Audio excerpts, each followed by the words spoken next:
মেহরাজুল।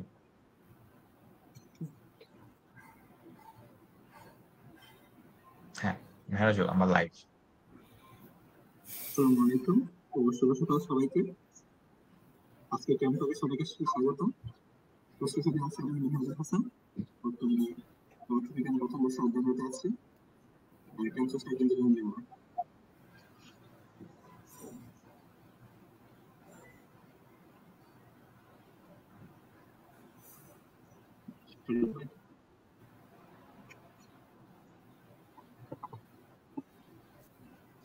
আচ্ছা, আমি হচ্ছে শরীয়ত, বর্তমানে শাহজালাল বিজ্ঞান ও প্রযুক্তি বিশ্ববিদ্যালয়ের ইলেকট্রিক্যাল অ্যান্ড ইলেকট্রনিক ইঞ্জিনিয়ারিং ডিপার্টমেন্টে আছি। আর বর্তমানে ক্যাম্পসাস্টের প্রেসিডেন্ট হিসেবে দায়িত্ব পালন করছি। এই তো। আজকে আমাদের সাথে গেস্ট স্পিকার হিসেবে আছেন স্যার খান এমডি আসাদ, যিনি পিএইচডি সম্পন্ন করেছেন রেডিও অ্যাস্ট্রোনমারকে চট্টগ্রাম নামক ইউনিভার্সিটি থেকে। তিনি স্যার পোস্টডক সম্পন্ন করেছেন সেন্টার রেডিও অ্যাস্ট্রোনমি চট্টগ্রাম থেকে। তিনি বর্তমানে অ্যাসিস্ট্যান্ট প্রফেসর হিসেবে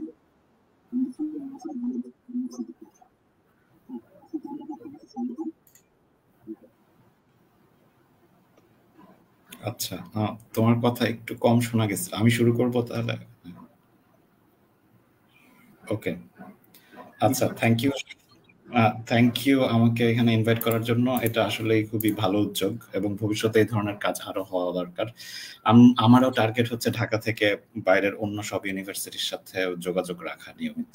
সো সেটার জন্য এটা খুবই ইম্পর্টেন্ট আসলে। তো আমি হচ্ছে আলোচনাটা অনেকটা ইন্টারেক্টিভ রাখলেই ভালো। আমি জানি না যে মানুষ কিভাবে প্রশ্ন করতে পারবে, সেটা যাই হোক, মানে যদি কেউ প্রশ্ন করে তোমরা যেভাবে অ্যারেঞ্জ করছো সেটা সেভাবে করলে ভালো। আচ্ছা, তাহলে সবাইকে ওয়েলকাম আমার আজকের টকে। আমি টকটা দিব আসলে হচ্ছে টকের টাইটেলে যেটা ছিল যে observing the universe using cosmic hydrogen, সেটা যেহেতু আসলে আমি দিচ্ছি বাংলায়, সুতরাং অ্যাকচুয়ালি বাংলা টাইটেলটা এরকম হবে, যেটা আমি বাংলা টাইটেল হিসেবে চিন্তা করতেছিলাম অন্ধকারের উৎস হতে উৎসারিত আলো। কারণ হচ্ছে আমি যে টপিকটা নিয়ে কথা বলবো সেটা হচ্ছে ইউনিভার্সে কিভাবে প্রথম তারার জন্ম হয়েছে বা প্রথম গ্যালাক্সির জন্ম কিভাবে হয়েছে, প্রথম তারা এবং গ্যালাক্সি, কারণ দুইটা একসাথেই ছিল। আর এটা যদি করতে চাই, এটা আমি যদিও আসলে হচ্ছে হ্যাঁ মানে আমার পিএইচডি রেডিও অ্যাস্ট্রোনমিতে ছিল, কিন্তু মাস্টার্স ছিল এক্সরেতে।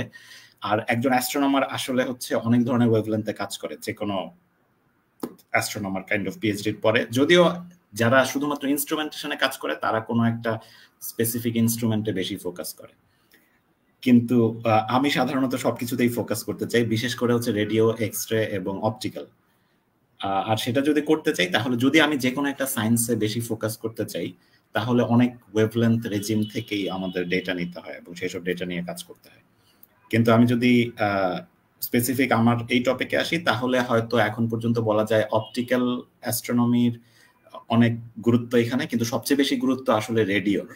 কারণ হচ্ছে ইউনিভার্সের একদম প্রথম সময়টা আমি এই ডায়াগ্রামটা দিয়ে প্রথমে বোঝানোর চেষ্টা করি আপনাদেরকে। সো এটা যদি বিগ ব্যাং হয় বাম দিকে, যেখানে প্রাইমোরিয়াল ফ্লাকচুয়েশন লেখা আছে, যাই হোক, এটা যদি বিগ ব্যাং হয় তাহলে এই পাশটা হচ্ছে বর্তমান। সো এখান থেকে এই পর্যন্ত মোটামুটি 14 বিলিয়ন বছর। আমি সবকিছু বছরে বলবো। আর এই 14 বিলিয়ন বছরের প্রথম পার্টটাকে অনেক বড় করে দেখানো হচ্ছে। আসলে প্রথম বলা যায় 1 বিলিয়ন বছরকে অলমোস্ট হচ্ছে এই পর্যন্ত হচ্ছে প্রথম 1 বিলিয়ন বছর, আর বাকিটা হচ্ছে বাকি 13 বিলিয়ন। সো এটা ঠিক লিনিয়ার, যাকে আমরা লিনিয়ার স্কেল বলি, সেটা না। তো প্রথম 1 বিলিয়ন বছর আর কি অনেক জুম করে দেখানো হচ্ছে, এবং প্রথম 1 বিলিয়ন বছর দেখার জন্য এখন পর্যন্ত আমাদের রেডিও টেলিস্কোপই সবচেয়ে ভালো উপায়। সেটার অনেক ধরনের কারণ আছে, যেটাতে আমি যাচ্ছি না। যেমন ইউনিভার্সের যে প্রথম ছবিটা আমরা তুলতে পারছি এখন পর্যন্ত, সেটা হচ্ছে ইউনিভার্সের জন্মের মানে বিগ ব্যাং এর 3 লাখ বছর পরে। তো বিগ ব্যাং এর 3 লাখ বছর পরে এখানে যে সবুজ রং দিয়ে যেটা দেখা যাচ্ছে, আর একটু জুম ইন করলে হয়তো আরো ভালো দেখা যেতে পারে, এই সবুজ রং দিয়ে যেটা দেখা যাচ্ছে এটাকে বলে কসমিক মাইক্রোওয়েভ ব্যাকগ্রাউন্ড, কারণ এটা মাইক্রোওয়েভ লাইট দিয়ে তোলা।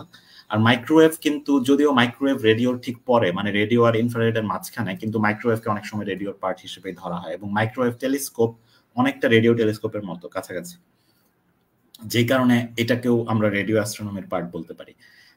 সো এই সময়ে মানে 3 লাখ বছর পরে ইউনিভার্স, এই ছবিটা দেখে আমরা যা বুঝতে পারি, ইউনিভার্স মানে ছিল একটা সিঙ্গেল গ্যাস, এখানে আর কিছু নাই, আর কোনো স্ট্রাকচার নাই, এবং এই গ্যাসটাও ভয়ঙ্কর রকমের ইউনিফর্ম।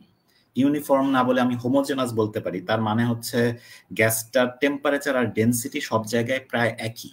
প্রায় বলতে বোঝাচ্ছে যেমন আমার এই ঘরে অনেক বাতাস আছে এখন, এই বাতাসের টেম্পারেচার ফ্লাকচুয়েশন যতটা, আমি যদি ঘরের এই কোনায় টেম্পারেচার মাপি আর ওই কোনায় মাপি, সেখানেও কিন্তু একটা পার্থক্য আসবে। তো ইউনিভার্সের 3 লাখ বছর পরে পার্থক্যটা এই ঘরের চেয়েও অনেক কম ছিল। এক জায়গা থেকে আরেক জায়গার তাপমাত্রার পার্থক্য ছিল মাত্র কয়েক মাইক্রোকেলভিন। মাইক্রোকেলভিন মানে কিন্তু এক কেলভিনের বা 1 ডিগ্রি সেলসিয়াসের একই ব্যাপার। 1 ডিগ্রি সেলসিয়াস অথবা 1 ডিগ্রি কেলভিনের হচ্ছে 1 মিলিয়ন ভাগের 1 ভাগ বা 10 লাখ ভাগের 1 ভাগ। সো এটা খুবই কম পার্থক্য। ওভারঅল বলা যায় এটা প্রায় সিঙ্গেল একটা গ্যাস যেটা সব জায়গায় একই রকম টেম্পারেচার আর ডেনসিটির দিক থেকে। এখন কথা হচ্ছে যে এই একটা সিঙ্গেল গ্যাস থেকে পরে কিভাবে আমাদের পুরো ইউনিভার্সের জন্ম হলো। পুরো ইউনিভার্সের জন্ম বলতে এখন ইউনিভার্স কিরকম, এখন আমি যদি ডান দিকে যাই, বর্তমান চিত্রটা যদি কাইন্ড অফ এই জায়গাটা দেখি যেখানে রিআয়োনাইজেশন লেখা আছে, তাহলে আর একটু বেশি ইন্টারেস্টিং। কারণ রিআয়োনাইজেশন মানে এমন একটা সময় যখন ইউনিভার্সে গ্যালাক্সির জন্ম সবচেয়ে কমপ্লিটনেসের দিকে গেছে, মানে প্রায় শেষের দিকে এখান থেকে শুরু হয়েছে। সো যখন থেকে এখানে 3টা যুগের কথা স্পেসিফিক্যালি বলতে হবে, আর একটু জুম আউট করলে ভালো দেখা যেতে পারে। ডার্ক এজ, কসমিক ডন আর রিআয়োনাইজেশন। তার মধ্যে আমি বলতে পারি যে 10 কোটি বছর, যেটা এখানে সময় ঠিক দেয়া নাই, কিন্তু এই জায়গাটাকে বলতে পারি যে বিগ ব্যাং এর 10, মনে রাখতে হবে এই জায়গাটা হচ্ছে 3 লাখ বছর পরে। তারপরে বলা যায় এই জায়গাটা হচ্ছে 10 কোটি বছর পরে। সো 3 লাখ থেকে 10 কোটি পর্যন্ত মহাবিশ্ব দেখা যাচ্ছে পুরা অন্ধকার, যে কারণে এই যুগটাকে বলে ডার্ক এজ। অন্ধকার কারণ এই যুগে তারা ছিল না তেমন একটা। আর এরপরে এখান থেকে দেখা যাচ্ছে হালকা হালকা আলো দেখা যাচ্ছে, তার মানে নতুন তারা এবং গ্যালাক্সির জন্ম হওয়া শুরু হয়েছে। সো এই যুগটাকে বলা হয় কসমিক ডন। তারপরে কসমিক ডনের ঠিক পরপরই হচ্ছে রিআয়োনাইজেশন। রিআয়োনাইজেশন মানে এমন একটা যুগ যখন নতুন তারা এবং গ্যালাক্সির জন্ম শেষের দিকে। শেষের দিকে বলতে আমি কি বুঝাচ্ছি, তারার জন্ম কখনো শেষ হয় না। যেমন আমাদের গ্যালাক্সির ভিতরেও এখন প্রতিদিন নতুন তারার জন্ম হচ্ছে নিয়মিত, কিন্তু রেটটা আগের চেয়ে কিন্তু অনেক কম। মানে আজ থেকে 10 বিলিয়ন বছর আগে যেই হারে নতুন তারা তৈরি হচ্ছিল, এখন সেই রেটটা অনেক কম। এত হাই রেট না, যেমন হচ্ছে বাংলাদেশের পপুলেশনের মতো। মানে হচ্ছে আজ থেকে 50 বছর আগে যেই রেটে জনসংখ্যা বাড়তেছিল, এখন ওই রেটে আর বাড়তেছে না, অনেকটা ওরকম। আর কিন্তু তার চেয়ে ইম্পর্টেন্ট হচ্ছে এই রিআয়োনাইজেশনের সময় ইউনিভার্সের প্রায় সব গ্যালাক্সির জন্ম হয়েছে। ইউনিভার্সে আমি বলতে পারি যে 1 থেকে 3 ট্রিলিয়ন গ্যালাক্সি থাকতে পারে। আমরা নিশ্চিত জানি না, এটা একটা এস্টিমেট, যেটাকে আমরা স্ট্যাটিস্টিক্যাল এস্টিমেট বলি। তো স্ট্যাটিস্টিক্যাল এস্টিমেট বলা যায় যে ওকে ধরি যে 1 ট্রিলিয়ন গ্যালাক্সি। এখন এই 1 ট্রিলিয়ন গ্যালাক্সির সবগুলাই রিআয়োনাইজেশনের কাছাকাছি সময়ে তৈরি হয়েছে। মানে হচ্ছে প্রথম 1 থেকে 3 বিলিয়ন বছরের মধ্যে, মানে 100 থেকে 300 কোটি বছরের মধ্যে। এরপরে আর হয় নাই। বর্তমানে নতুন কোনো গ্যালাক্সি বানানো সম্ভব না। মানে মাল্টিপল গ্যালাক্সি মার্জ করতে পারে, মার্জ করে নতুন কিছু তৈরি করতে পারে, সেটা এখনো হচ্ছে। কিন্তু একদম স্ক্র্যাচ থেকে নতুন গ্যালাক্সি এখন আর বানানো সম্ভব না, কারণ ইউনিভার্স এই প্রসারিত হতে হতে এখন অনেক পাতলা হয়ে গেছে। মানে ডাইলিউট, যেটাকে ডেনসিটির উল্টা বলতে হবে। আগে অনেক ডেন্স ছিল, আগে অনেক ঘন ছিল, এখন অনেক পাতলা হয়ে গেছে। মানে গ্যাসের ঘনত্ব অনেক কমে গেছে, যেই কারণে মানে কোনো একটা নির্দিষ্ট জায়গায় গ্যালাক্সি বানানোর জন্য যথেষ্ট গ্যাস এখন আর নেই। তাহলে যুগ হচ্ছে এই 3টা, ডার্ক এজ, কসমিক ডন আর রিআয়োনাইজেশন।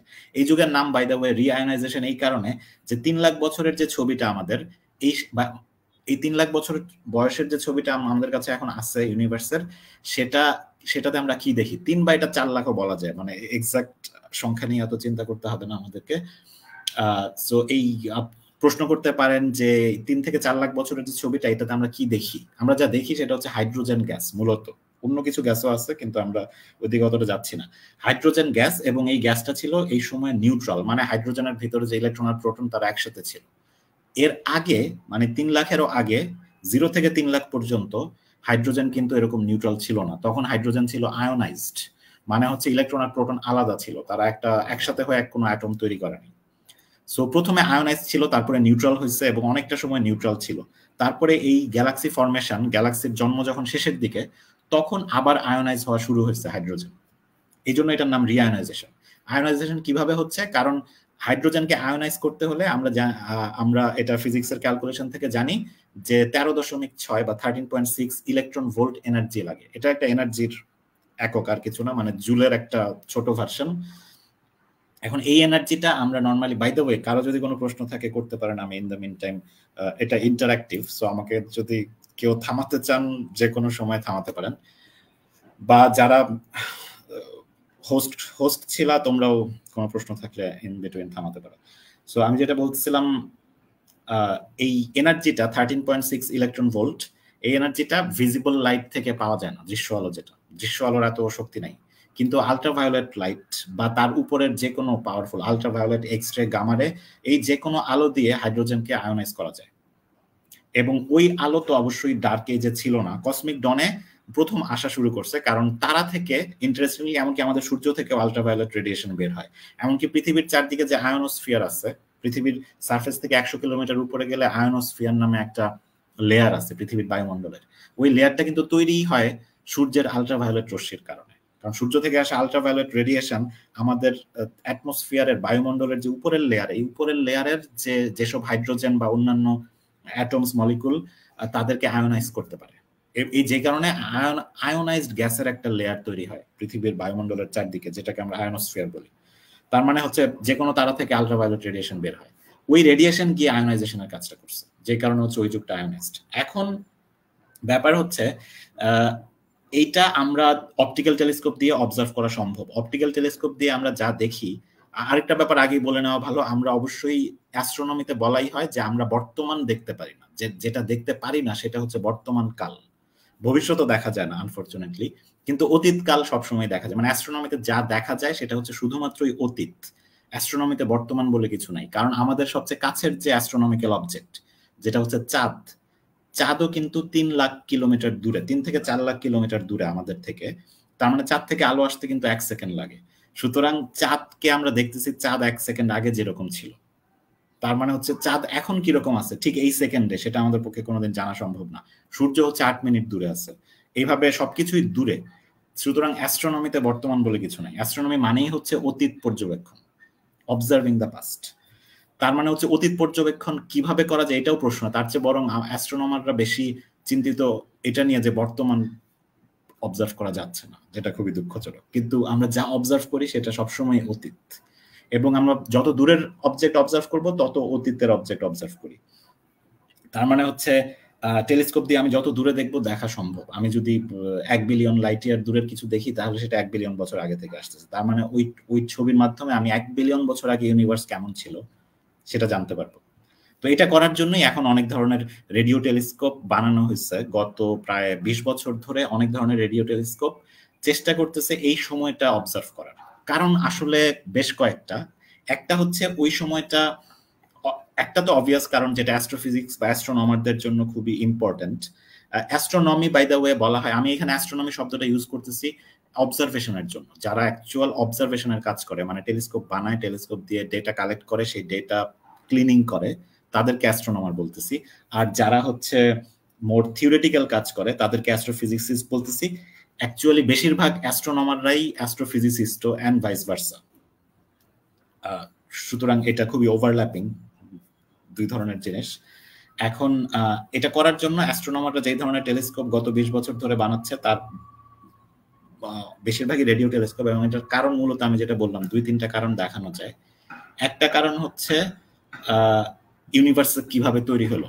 এটা শুধুমাত্র ইন্ডিভিজুয়াল, যেমন জেমস ওয়েব স্পেস টেলিস্কোপ অনেক দূরের, যেমন এই প্রথম দিককার গ্যালাক্সি অবজার্ভ করতে পারবে, কিন্তু অবজার্ভ কয়টা করতে পারবে? ধরলাম যে ঠিক আছে, ধরলাম এমনকি 1 লাখ গ্যালাক্সিও যদি অবজার্ভ করে জেমস ওয়েব অনেক আগের, তারপরেও সেটা যথেষ্ট নাও হতে পারে। কারণ গ্যালাক্সির জন্ম, আমরা বললাম গ্যালাক্সির জন্ম হয়েছিল 1 ট্রিলিয়ন।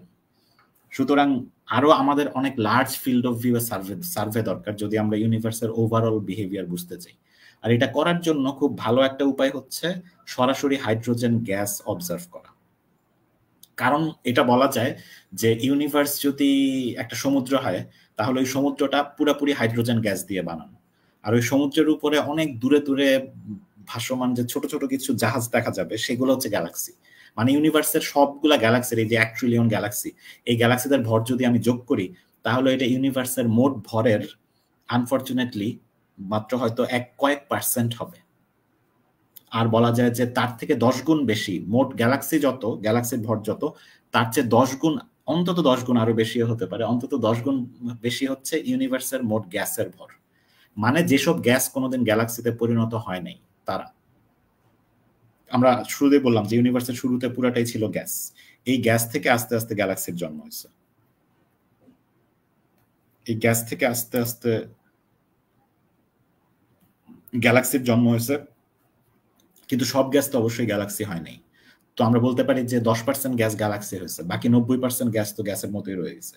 এবং ওই গ্যাসটা শুরুতে ছিল নিউট্রাল, কিন্তু এই যুগে সেটা আয়োনাইজড হয়েছে। এখন সুবিধা হচ্ছে এই যে নিউট্রাল হাইড্রোজেন গ্যাস যদি আমরা সরাসরি অবজার্ভ করতে পারি, তাহলে ইউনিভার্সের, আমি যেটাকে বলি এটা একটু আমি দেখাইলে সুবিধা হবে যে ইউনিভার্সের কেমন একটা ম্যাপ বানানো সম্ভব। কারণ আমি আগেই বললাম যে আমি যত দূরে দেখবো তত অতীতে দেখবো। সুতরাং আমি যদি রেডিও টেলিস্কোপ দিয়ে ইউনিভার্সের এই যুগটা অবজার্ভ করতে পারি, এই যুগটা বলতে এই যুগের হাইড্রোজেন গ্যাসকে সরাসরি অবজার্ভ করা। আর এটা করা সম্ভব কারণ হাইড্রোজেন গ্যাস থেকে স্বতঃস্ফূর্তভাবে, মানে অন্য কোনো ধরনের ইফেক্ট ছাড়া স্বতঃস্ফূর্তভাবে একটা সিগন্যাল সবসময় বের হয়, যেটার ওয়েভলেন্থ হচ্ছে 21 সেন্টিমিটার। কিন্তু ইউনিভার্স প্রসারিত হওয়ার কারণে ওই ওয়েভটা অনেক লম্বা হয়ে যায় আমাদের কাছে আসতে আসতে। সো আমাদের কাছে আসতে আসতে এটা 2 মিটার থেকে 30 মিটার পর্যন্ত লম্বা হয়। সো আমি যদি মানে গ্যাসটা এই 21 সেন্টিমিটার তরঙ্গটা যদি এই জায়গা থেকে আসে, তাহলে আমাদের কাছ পর্যন্ত আসতে আসতে সেটা 2 মিটার লম্বা হবে। কিন্তু এই জায়গা থেকে যদি আসে, তাহলে সেটা কিন্তু আমাদের কাছে আসতে আসতে 30 মিটার লম্বা হবে। এখন এই 2 থেকে 30 মিটার পর্যন্ত আমি যদি অবজারভেশন চালিয়ে যাই, তাহলে যে 2, 3, 4, 5, 6, 7 যত লম্বা ওয়েভ আমি দেখতেছি, তত কিন্তু অতীত দেখতেছি। এখানে খুবই সুবিধাটা হচ্ছে যে লিটারেলি আর ওয়েভ লম্বা মানে কি, আমরা যখন রেডিওতে আগের যুগে যখন মানুষ রেডিও শুনতো, তখন আমরা একটা মানে নব ঘুরায় ঘুরায় টিউনিং করতাম বা কোনো একটা চ্যানেল ধরার চেষ্টা করতাম। চ্যানেল ধরা মানে প্রত্যেক চ্যানেলের একটা নির্দিষ্ট ফ্রিকোয়েন্সি থাকে যে এই চ্যানেল এই ফ্রিকোয়েন্সিতে ব্রডকাস্ট করে, যেমন এফএম রেডিও 100 মেগাহার্টজের কাছাকাছি কোনো একটাতে ব্রডকাস্ট করে। এখানে ইন্টারেস্টিং, কারণ এফএম রেডিও যেই ফ্রিকোয়েন্সিতে ব্রডকাস্ট করে, এই ইউনিভার্সের এই সময়টা দেখার জন্য আমাদেরকে ওই ফ্রিকোয়েন্সিতেই শুনতে হবে ইউনিভার্সের কথা। আর সেটা যদি শুনতে চাই তাহলে কি করতে হবে, মানে এক একটা ওয়েভলেন্থ দেখা মানে হচ্ছে আমার টেলিস্কোপকে এক এক ফ্রিকোয়েন্সির জন্য টিউনিং করা। এখন অবশ্য সেটা করতে হয় না, কারণ টেলিস্কোপ একসাথেই এমন একটা টেলিস্কোপ বানানো সম্ভব যে 2 থেকে 30 মিটার পর্যন্ত সব ফ্রিকোয়েন্সি বা সব ওয়েভলেন্থেই ইউনিভার্স থেকে আসা আলো ক্যাপচার করতে পারবে। এবং তারপরে আমরা প্রতিটা ফ্রিকোয়েন্সি আলাদা আলাদাভাবে অ্যানালাইজ করব। অ্যানালাইজ করে 2 মিটারের একটা ছবি বানাবো। তো 2 মিটারের ছবি মানেই কিন্তু সেটা হচ্ছে ধরলাম আজ থেকে ইউনিভার্সের বয়স যখন 1 বিলিয়ন ছিল তখনকার ছবি। তারপরে 3 মিটার মানে আরেকটু আগের ছবি, এবং 30 মিটার মানে ধরলাম যে ইউনিভার্সের বয়স যখন 10 কোটি বছর 5 কোটি বছর ছিল তখনকার ছবি। সো এইটা হচ্ছে ইউনিভার্সের বয়স, এইখানে 5 কোটি আর এইখানে হচ্ছে 100 কোটি। এই 5 থেকে 100 কোটির মধ্যে আমরা একটা কমপ্লিট মানে অনেকগুলো ছবি যদি তুলতে পারি, তারপরে সেগুলোকে একসাথে করে আমি একটা মুভি বানাতে পারবো, এবং ওই মুভিটাকে তখন আবার বলতে পারবো এক ধরনের টাইম ল্যাপস অ্যানিমেশন বা ভিডিও, যেটাই বলতে চাই টাইম ল্যাপস মুভি। কারণ এটা আসলে টাইম, যদিও আমরা এটা বানাচ্ছি তরঙ্গ দৈর্ঘ্য দিয়ে, মানে হচ্ছে 2 মিটার 3 মিটার 4 মিটার এভাবে একদম 30 মিটার পর্যন্ত, কিন্তু প্রতিটা তরঙ্গ দৈর্ঘ্য 2 মিটার মানে হচ্ছে যে বললাম 100 কোটি বছর আগে 2 মিটারে তোলা ছবি মানে ইউনিভার্সের 100 কোটি বছর বয়সের ছবি, আর 30 মিটারে তোলা ছবি মানে হচ্ছে ইউনিভার্সের 5 কোটি বছর বয়সের ছবি, এবং মাঝখানে হচ্ছে এই রেঞ্জটা পুরো 5 থেকে 100 কোটি। এটা যদি করি তাহলে আমরা কি পাবো সেটা গুগল আর্থ দেখলে একটু পরিষ্কার হবে। সো আমি এখন একটু গুগল আর্থে যাই। গুগল আর্থে যদি আমরা গুগল আর্থে চলে আসলাম। গুগল আর্থে যদি আমরা ঢাকা শহরের মানচিত্রে যাই তাহলে দেখব, সো এখানে ঢাকা শহর, আরো একটু জুম করতে হবে। তো ঢাকা, ইন্টারেস্টিংলি ঢাকার ম্যাপ দেখতে একটা মানুষের মুখের মতো, যেটা অবশ্যই একটা ইলিউশন, কিন্তু খুবই সুন্দর ইলিউশন যেটাকে বলে। ক্লিন ম্যাপে যাই যেখানে কোনো লেবেল নাই। ক্লিন ম্যাপে গেলে এই যে ঢাকার মানুষের মুখের মতো ঢাকার মানচিত্র, যেখানে মানুষের মুখের এই শেপটা তৈরি করছে ঢাকার ক্ষেত্রে বুড়িগঙ্গা নদী। এটাই হচ্ছে বুড়িগঙ্গা নদী, ঢাকার যে পশ্চিম সীমান্ত নির্ধারণ করে। আর এই যে এটা হচ্ছে ঢাকা এয়ারপোর্ট, যেটা হচ্ছে মাথায় একটা ক্লিপ বা কিছু একটা, আচ্ছা যাই হোক। কিন্তু এখন আমি যদি এই লেয়ারে গিয়ে টাইম ল্যাপসে ক্লিক করি, কোথায় জানি ছিল,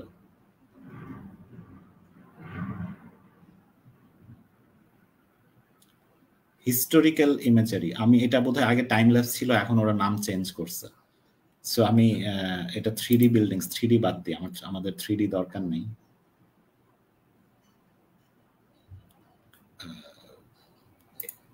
ওকে, হিস্টোরিক্যাল ইমেজারিতে গেলাম। হিস্টোরিক্যাল ইমেজারিতে গেলে একদম হচ্ছে হিস্টোরিক্যালি 1980 সাল থেকে এই 2022 সাল পর্যন্ত ঢাকার ম্যাপ কিভাবে চেঞ্জ হয়েছে এটা দেখা যায়। সো সেটা আমরা দেখার চেষ্টা করতে পারি।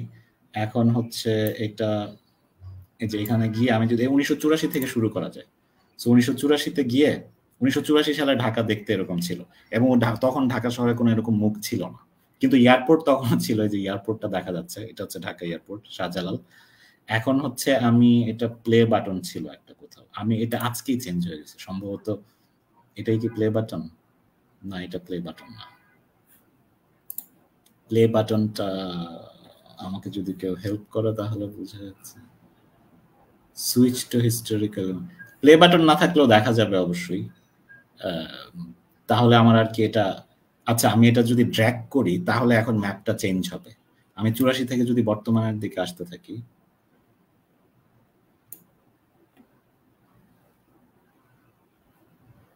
ওকে, তারপরে পরের বছরে গেলাম, পরিবর্তনটা এত বোঝা যাচ্ছে না, কিন্তু আমি যদি চেঞ্জ করে করে ফর এক্সাম্পল 2000 সালের দিকে যাই, আচ্ছা এটা একটু স্লোলি লোড হচ্ছে, সেটা একটা কারণ।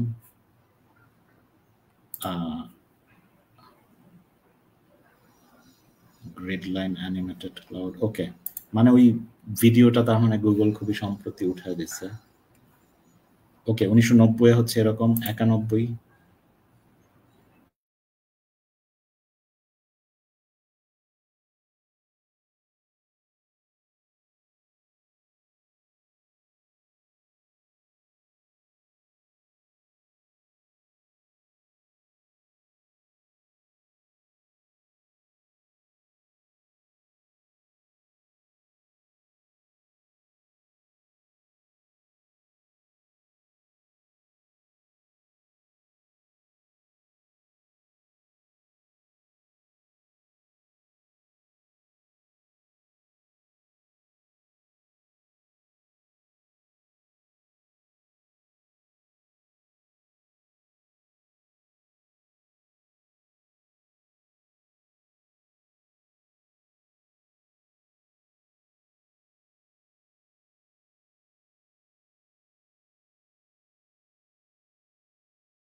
আমার কথা হোস্ট কেউ,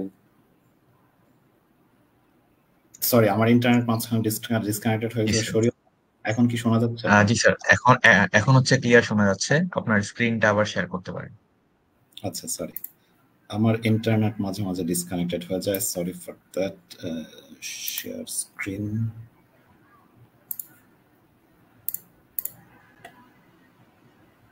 স্ক্রিন দেখা যাচ্ছে এখন?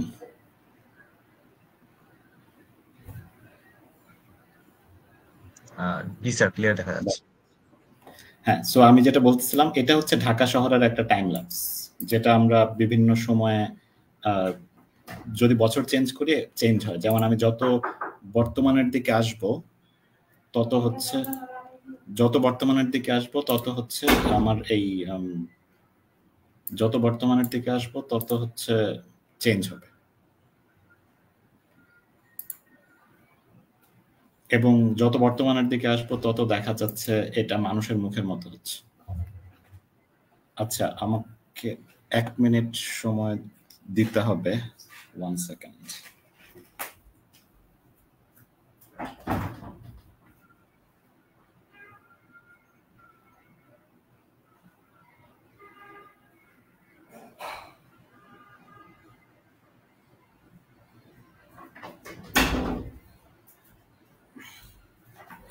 আচ্ছা আমি ব্যাক, সরি ফর দ্যাট। ওকে, তাহলে বর্তমানের দিকে আস্তে আস্তে এটা এই মানুষের মুখের মতো হয়ে যাচ্ছে। এই ঠিক এই জিনিসটা ইউনিভার্সের জন্য করা সম্ভব। মানে হচ্ছে ইউনিভার্সের একটা ছবি, ওকে এখানে তো অবশ্যই 1984 সাল থেকে 2022 এরকম হবে না, এই ক্ষেত্রে আমাদের হবে হচ্ছে একটু অন্যরকম, মানে হচ্ছে ওই যে বললাম 5 কোটি থেকে 100 কোটি বছর পর্যন্ত একটা ছবি এটা তোলা সম্ভব, এবং সেটা তখন 2020 সাল পর্যন্ত আছে সর্বশেষ ছবি। সো 2020-এ গেলে ঢাকা এরকম, এবং তার মানে যত বর্তমানের দিকে আসি ঢাকার তত সবুজ কমতে থাকে, এবং ওই নদীর ধারে যেহেতু বাড়িঘর তত বাড়তে থাকে, তত দেখা যায় যে মানুষের মুখটা তত বেশি ভেসে ওঠে।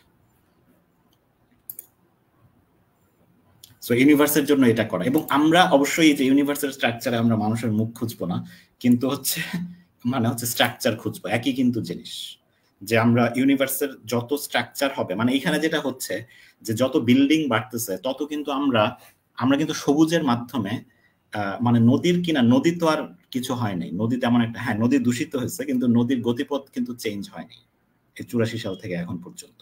নদীর গতিপথ চেঞ্জ হয়, কিন্তু এত কম সময় হয় না। কিন্তু আমরা কি করতে পারতেছি, আমরা যে সবুজ, মানে যেখানে অ্যাকচুয়ালি মানুষের ঘরবাড়ি নাই, সেই জায়গাটা ইউজ করে কিন্তু মানুষের ঘরবাড়ি কোথায় হচ্ছে সেটা বুঝতে পারতেছি। মানে এটাকে বলা যায় এক ধরনের নেগেটিভ ইমেজিং, যে যেখানে মানুষ নাই সেটার উপরে মানুষের প্রভাবকে ইউজ করে আমরা যেখানে মানুষ আছে সেটা সম্পর্কে একটা ধারণা পাচ্ছি। এখন এটাই আমি গ্যালাক্সির ক্ষেত্রে অ্যাপ্লাই করতে চাই। গ্যালাক্সির ক্ষেত্রে যেটা হবে সেটা হলো, আমরা যদি হাইড্রোজেনের ছবি তুলি, আমি আবার এই স্লাইডে এখন ফিরে আসি, যদি আমি শুধুমাত্র হাইড্রোজেন দেখি, তাহলে হাইড্রোজেন হচ্ছে এখানে ওই সবুজের মতো একটা দেশের, মানে হচ্ছে যেখানে অ্যাকচুয়ালি মানুষ নাই, মানে যেখানে গ্যালাক্সি নাই।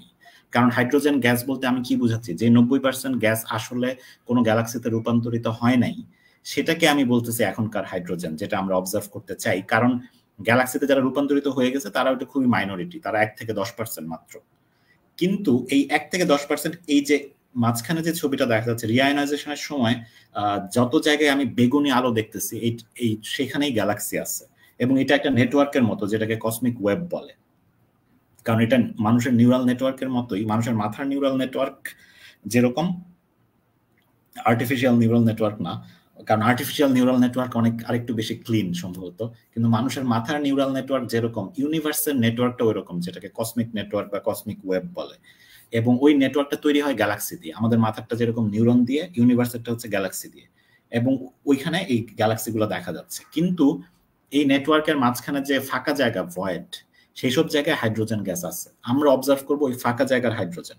কিন্তু ওই ফাঁকা জায়গার হাইড্রোজেন কিভাবে চেঞ্জ হচ্ছে সেটা যদি আমি বুঝতে পারি, তাহলে বুঝতে পারবো স্ট্রাকচার কিভাবে তৈরি হচ্ছে। কারণ যেখানে গ্যালাক্সি বেশি সেখানে তারা বেশি, এবং সেখানে আলট্রাভায়োলেট রেডিয়েশন বেশি, এবং সেই আলট্রাভায়োলেট রেডিয়েশন গ্যালাক্সি থেকে বের হয়ে এই ফাঁকা জায়গার যত হাইড্রোজেন ছিল তাদেরকে আয়োনাইজ করে ফেলবে। এটাকে আমি কিন্তু পুরোপুরি তুলনা করতে পারবো আমাদের এই ছবিতে এই সবুজের সাথে।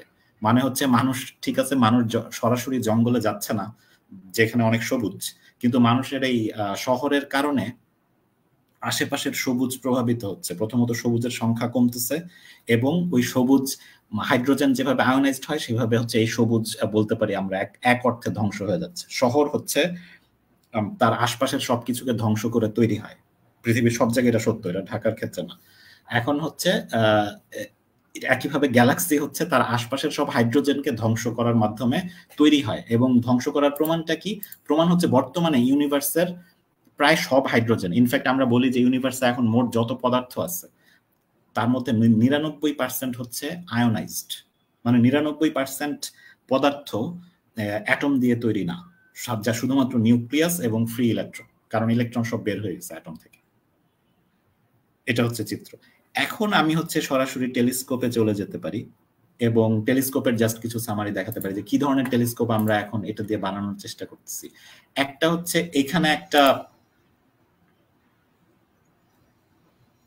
এখানে ইন সামারি কয়েকটা টেলিস্কোপ দেখানো হচ্ছে। এই 21 সিএম হচ্ছে চায়নার, জিএমআরটি ইন্ডিয়ার, 21 সিএম মানে আসলে 21 সেন্টিমিটার অ্যারে, জিএমআরটি ইজিপ্ট, এটা 21 সেন্টিমিটার অবজারভেশনের জন্যই বানানো স্পেসিফিক্যালি। জিএমআরটি ঠিক এই কাজের জন্য বানানো না, জায়ান্ট মিটারওয়েভ রেডিও টেলিস্কোপ ইন্ডিয়ার, সেটা দিয়ে ওই কাজ করা সম্ভব।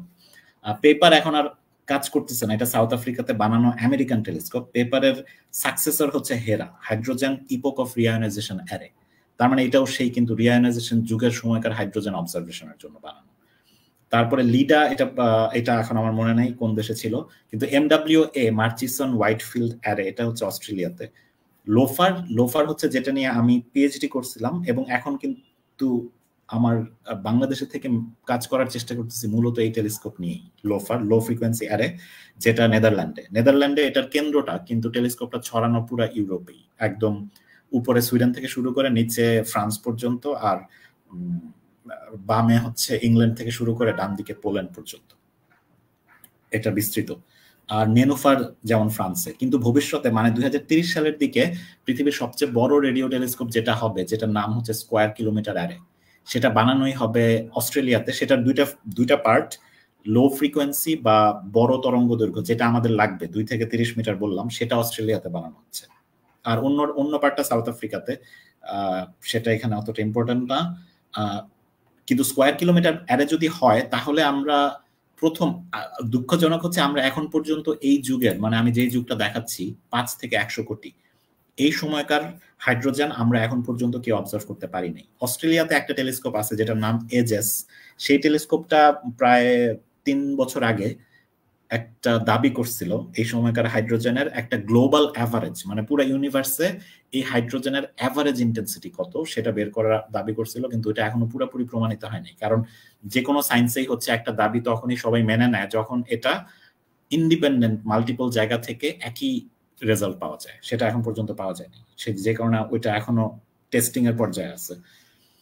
তার মানে আমরা এখনো জানি না 5 থেকে 100 কোটি বছরের সময়কার হাইড্রোজেন আমরা এখনো দেখি নাই, কিন্তু এটা দেখা খুবই ইম্পর্টেন্ট হবে, কারণ ওই সময়টা আবার ইউনিভার্সের খুবই বলা যায় প্রিস্টিন সময় ছিল। মানে আমরা যদি এখন এমন কোনো সমুদ্র সৈকতে যাই যেখানে কোনো পর্যটক নাই, তাহলে ওই সমুদ্র সৈকতটাকে বলি প্রিস্টিন, মানে ওইখানে মানুষের কোনো করাপশন এখনো আসে নাই, এবং সেখানে দেখা যায় তখন প্রাণীরা, অন্যান্য প্রাণী ভালো থাকতে পারে, ওই সমুদ্র সৈকত ভালোভাবে ইউজ করতে পারে।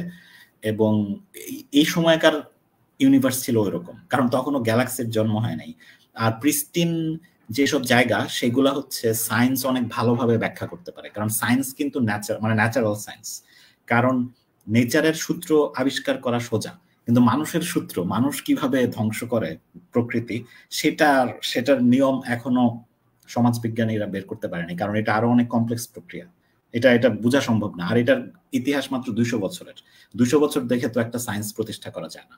যেমন অনেকে বলে যে সমাজবিজ্ঞান কেন এখনো উন্নত হয়নি, উন্নত তো হবেই না। সমাজবিজ্ঞানের ডেটা রেকর্ড হচ্ছে মাত্র 5000 বছরের, তার মধ্যেও আগের দিকের ডেটা খুবই কম, আর গত 200 বছরের ডেটা, আর সেখানে অ্যাস্ট্রোনমির ডেটা হচ্ছে 14 বিলিয়ন বছরের। সো আর ডেটা যত বেশি থাকে সায়েন্স হচ্ছে তত ভালো প্রিন্সিপাল ল বা থিওরি বানাতে পারে, কারণ তখন টেস্ট করা যায় বিভিন্ন থিওরি। তো এই জন্য ওই সময়টা ইউজ করে, ঠিক এই সময় যখন গ্যালাক্সি বেশি জন্ম হয় নাই, ওই সময় ইউজ করে ফিজিক্সের অনেক ফান্ডামেন্টাল থিওরিও প্রমাণ বা ভুল প্রমাণ করা সম্ভব। টেস্টিং, যেটা হাইপোথিসিস টেস্টিং, বিজ্ঞানের মৌলিক কাজ। সো এটার জন্যই এখন চেষ্টা করছে। এখন স্কয়ার কিলোমিটার অ্যারে যখন হবে, আমি হয়তো এটা ওয়েবসাইট থেকে দেখালে আবারও সবচেয়ে ভালো হবে। আচ্ছা, আমার আর কতক্ষণ সময় আছে? হোস্ট কেউ? স্যার আপনি হচ্ছে মানে কথা বলতে পারেন, সমস্যা নেই, আমাদের টাইম লিমিট নাই তো। সো আপনার শেষ হইলে আমরা হচ্ছে তারপর কোশ্চেন অ্যান্সারে যাব। আচ্ছা, ওকে, থ্যাঙ্কস।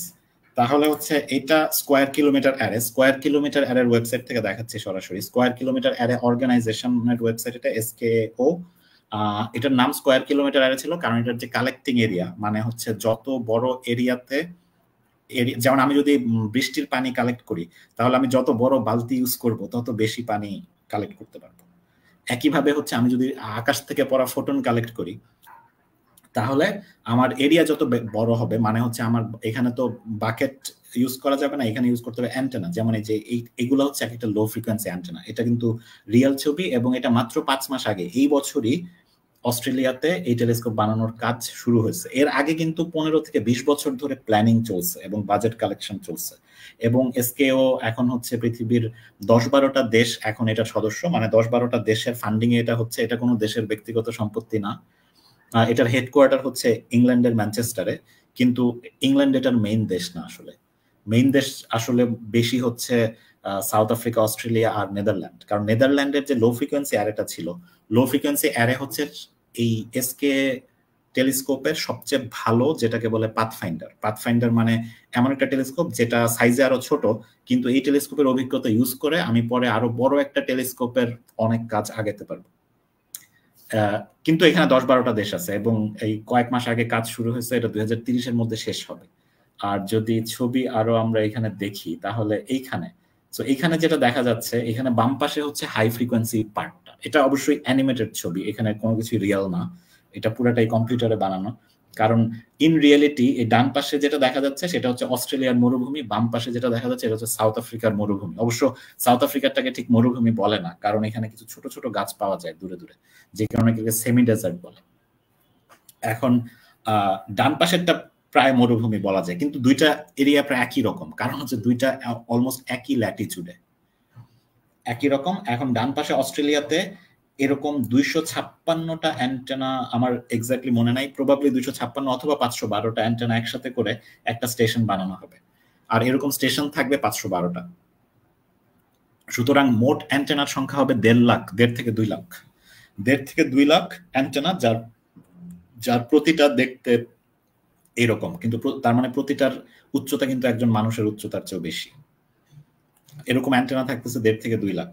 এবং এটা করাই হচ্ছে, এটার অনেক কারণ আছে। আমি যদি এই টেলিস্কোপেরই সায়েন্স ইউজার্স পেজে যাই তাহলে খুব ভালোভাবে দেখতে পারবো যে এই টেলিস্কোপ বানানোর উদ্দেশ্য কি কি। SKAO সায়েন্স ওয়ার্কিং গ্রুপস, তখন দেখা যাবে এটার উদ্দেশ্য অনেক কিছু। কসমোলজি করা, ইপোক অফ রিয়ালাইজেশন হচ্ছে একটা স্পেসিফিক উদ্দেশ্য, যেটা নিয়ে আমি কথা বলতেছি আসলে এখন। কিন্তু এছাড়া আরো অনেক কিছু করা যাবে এই টেলিস্কোপ দিয়ে, এটা জাস্ট একটা পারপাসে বানানো হচ্ছে না। কিন্তু আশা করা যায় যে এটা হলে, কিন্তু এখানেও ডাউট আছে দুইটা কারণে। আমরা এমনকি এসকে যখন কাজ শেষ করবে, বাই দ্য ওয়ে আমি আরেকটা জিনিস দেখাতে পারি। গুগল ম্যাপে যদি আমি লোফার সুপার টার্প লিখে সার্চ দিই তাহলে গুগল থেকে তোলা লোফার টেলিস্কোপের ছবি দেখা যায়। ওটা দেখাচ্ছি কারণ এসকে তো এখনো বানানো হয় নাই, কিন্তু লোফার হচ্ছে সবচেয়ে কাছাকাছি জিনিস এসকে এর মতো, যেটা এসকে যখন হবে তখন এসকে পৃথিবীর সবচেয়ে বড়। সো এটা হচ্ছে লোফার সুপার টার্প, মানে টার্প অর্থ ডাচ ভাষায় হিল, ছোট পাহাড়। সো এটা সুপার টার্প কারণ এটা একটা পাহাড়ের মতো কাইন্ড অফ, পাহাড় না আসলে একটু হালকা উঁচু জায়গা। নেদারল্যান্ড পুরো দেশটাই একদম ফ্ল্যাট। নেদারল্যান্ড হচ্ছে এক্স্যাক্টলি বাংলাদেশের মতো, মানে হচ্ছে বাংলাদেশে যেমন ভারত এই সাউথ এশিয়ার সব নদী বাংলাদেশে আসে কারণ বাংলাদেশ নিচু, নেদারল্যান্ড ইউরোপের সব নদী নেদারল্যান্ডে যায় সাগরে পৌঁছানোর জন্য। তো ওই জন্য পুরো দেশ বাংলাদেশের মতো নিম্নভূমি, এবং এইখানে হালকা উঁচু একটা জায়গাতে এই সার্কেলের মধ্যে লোফারের সেন্টারটা বানানো হয়েছে। কিন্তু এই সেন্টারকে কেন্দ্র করে লোফার অনেক দূর পর্যন্ত বিস্তৃত। তো এসকে টেলিস্কোপও দেখতে এরকমই হবে, কিন্তু এসকেটা এখানে লোফারে 2 ধরনের অ্যান্টেনা আছে। এই যে ব্লকের মতো দেখা যাচ্ছে এগুলো হাই ফ্রিকোয়েন্সি অ্যান্টেনা। এটা লোফারেরটা মোর হবে, সরি এসকেটা মোর হবে এখানে যে স্ক্যাটার ছোট ছোট অ্যান্টেনা দেখা যাচ্ছে এইগুলা অনেকটা এরকম, এবং অন্যান্য টেলিস্কোপও, যেমন আমি যদি এইখানে ফর এক্সাম্পল এই ছবিতে আমরা হেরা দেখলাম, হাইড্রোজেন ইপোক অফ রিয়ানাইজেশন অ্যারে। হেরার কাজ যখন পুরো হেরার কাজ শেষ, হেরা বানানো শেষ, তার প্রমাণ আমরা আবার ওই যে গুগল ম্যাপে দেখতে পারবো। এটা দেখার, হেরা হচ্ছে সাউথ আফ্রিকাতে।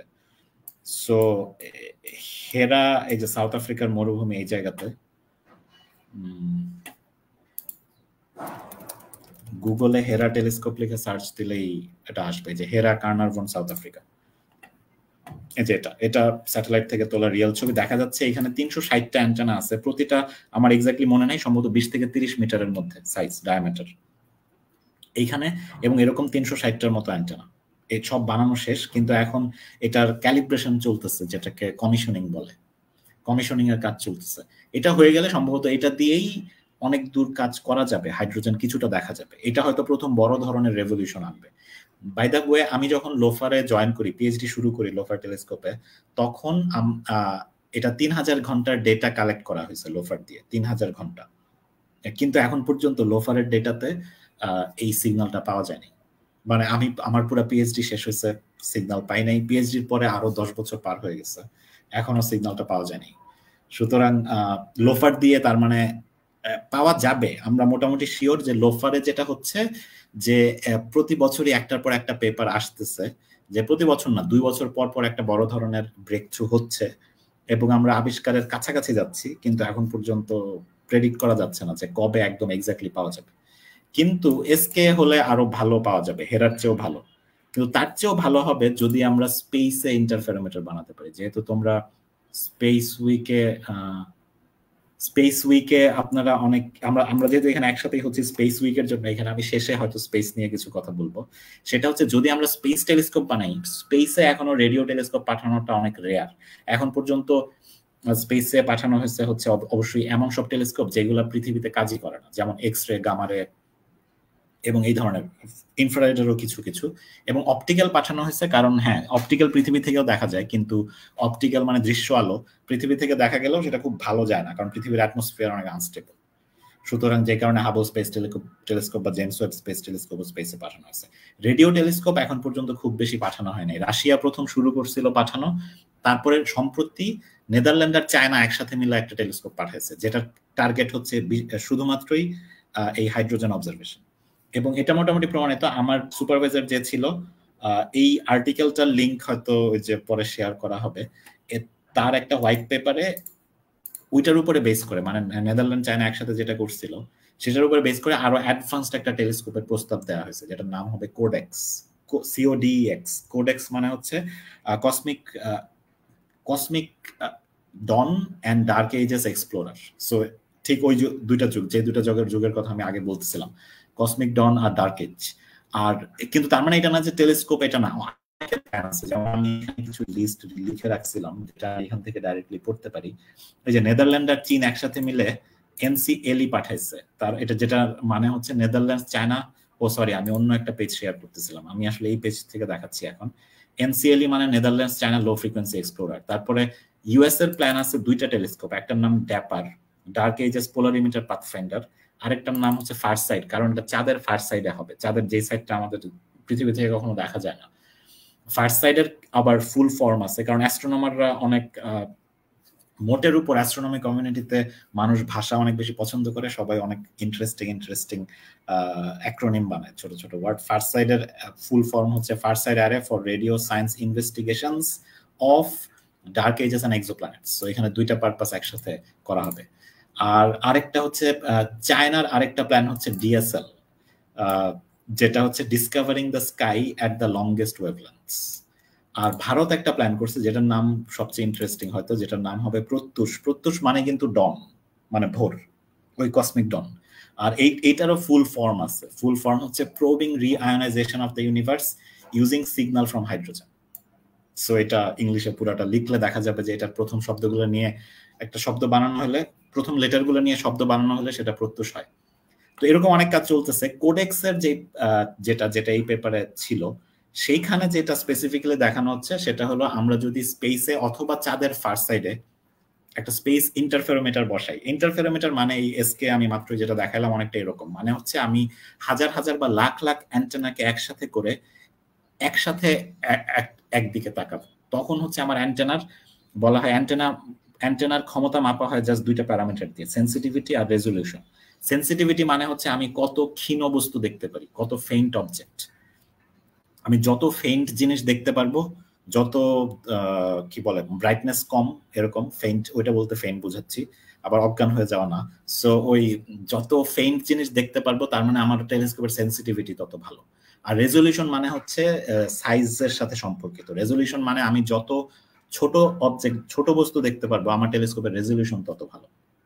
সো অবশ্যই আমার যদি অনেক দূরের জিনিস দেখতে চাই, আমার একই সাথে অনেক ফেইন্ট দেখতে হবে, কারণ হাইড্রোজেন থেকে আসা এই 21 তরঙ্গ, যেটাকে আমি বলি এখন 21 সেন্টিমিটার যেহেতু লেন্থ, তো এই 21 তরঙ্গের ব্রাইটনেস খুবই কম, মানে ভয়ঙ্কর রকমের কম, এটা আনইমাজিনেবল রকমের কম। বলা হয় এমনকি হিগস বোসন আবিষ্কার করা, বা হচ্ছে এই LHC, সুইজারল্যান্ডে LHC দিয়ে হিগস বোসন আবিষ্কার করা, বা হচ্ছে আরেকটা মনে পড়তেছে না এই মুহূর্তে, হ্যাঁ আরেকটা হচ্ছে ওই যে আমেরিকা এবং ইন্ডিয়ার কোলাবোরেশনে আরো অনেকগুলো দেশ, 10-12টা দেশ মিলে যে গ্র্যাভিটেশনাল ওয়েভ আবিষ্কার করছে সম্প্রতি, সেটা করা যেরকম কঠিন ছিল, এই হাইড্রোজেনের ম্যাপ বানানো আরো কঠিন হবে, তার চেয়েও কঠিন। এবং যে কারণে এসকে কে বানাইতে হবে সুইজারল্যান্ডের LHCর চেয়েও আরো বেশি ডেটা প্রসেস করতে পারে এরকম একটা মেশিন হিসেবে তৈরি করতে হবে স্কোয়ার কিলোমিটার আগে। কিন্তু তার চেয়েও বেশি কাজ করবে যদি যে স্পেসে যাই। কেন স্পেসে গেলে ভালো? কারণ আমাদের যে মেইন দুইটা প্রবলেম পৃথিবীতে, একটা রেডিও অ্যাস্ট্রোনমারদের জন্য, একটা হচ্ছে আরএফআই মানে রেডিও ফ্রিকোয়েন্সি ইন্টারফারেন্স। মানুষের বানানো যত ধরনের কমিউনিকেশন সবকিছু রেডিওতে হয়, মোবাইল থেকে শুরু করে টেলিভিশন পর্যন্ত। তো টেলিভিশন হচ্ছে মাইক্রোওয়েভ, আর মোবাইল হচ্ছে এফএম রেডিও হচ্ছে সবচেয়ে লো ফ্রিকোয়েন্সিতে, তারপরে মোবাইল হচ্ছে আরেকটু হাই ফ্রিকোয়েন্সি, এরোপ্লেনের যোগাযোগ এগুলো আরেকটু হাই ফ্রিকোয়েন্সি, তারপরে আমরা যদি হাই যেতে থাকি একদম মাইক্রোওয়েভ পর্যন্ত আমরা সবকিছু দখল করে ফেলছি। টেলিভিশন মাইক্রোওয়েভে কাজ করে। তাহলে এই সবকিছুতে যেহেতু আমরা কমিউনিকেশন করতেছি, এটা একটা বড় সমস্যা আমাদের জন্য। আরেকটা বড় সমস্যা যেটা একটু আগে বলছিলাম, পৃথিবীর আয়নোস্ফিয়ার। চাঁদের উল্টা পিঠে যদি যাওয়া হয় ফার সাইড, বা যদি আমরা স্পেসে এমন একটা জায়গায় যাই যেখান থেকে পৃথিবীর আরএফআই ধরা পড়ে না, তাহলে আমরা একদিকে আরএফআই থেকে মুক্তি পাবো, আর স্পেসে গেলে তো স্বাভাবিকভাবেই আয়নোস্ফিয়ার থেকে মুক্তি পেয়ে যাচ্ছি। এই দূরে থেকে আরেকটা সুবিধা স্পেসে যাওয়ার হচ্ছে আমাদের ইনস্ট্রুমেন্ট অনেক স্টেবল হবে। চাঁদের ফার সাইডে অতটা স্টেবল হবে না, কিন্তু চাঁদের যদি স্পেসে বসাই তাহলে অনেক স্টেবল, কারণ আমরা তখন একটা রোটেটিং ফ্রেম, তখনও রোটেটিং ফ্রেম, আমরা তখন সূর্যের চারদিকে ঘুরতে থাকবো, কিন্তু মানে পৃথিবীর মতোই, কিন্তু পৃথিবীর অ্যাটলিস্ট পৃথিবীর সারফেসে না। চাঁদের ফার সাইডে করার একটা সমস্যা, আর এখানে যেটা প্ল্যান করা হচ্ছে যদি স্পেসে বসাই, যেটা আমার কাছে সবচেয়ে ইন্টারেস্টিং লাগছে সেটা হলো স্পেসে বসালে কোডেক্স বানানো হবে হয়তো 1 লাখ থেকে বা 30 লাখ পর্যন্ত। এটা অ্যান্টেনার সংখ্যা আস্তে আস্তে বাড়ানো যায়, মানে কাইন্ড অফ 1 লাখ দিয়ে শুরু করা যায়, বা কেউ চাইলে 10,000 20,000 দিয়ে শুরু করে অ্যান্টেনার সংখ্যা আস্তে আস্তে বাড়ানো যায়। তো প্রতিটা অ্যান্টেনা একটা ন্যানো স্যাটেলাইটের উপর বসানো হবে।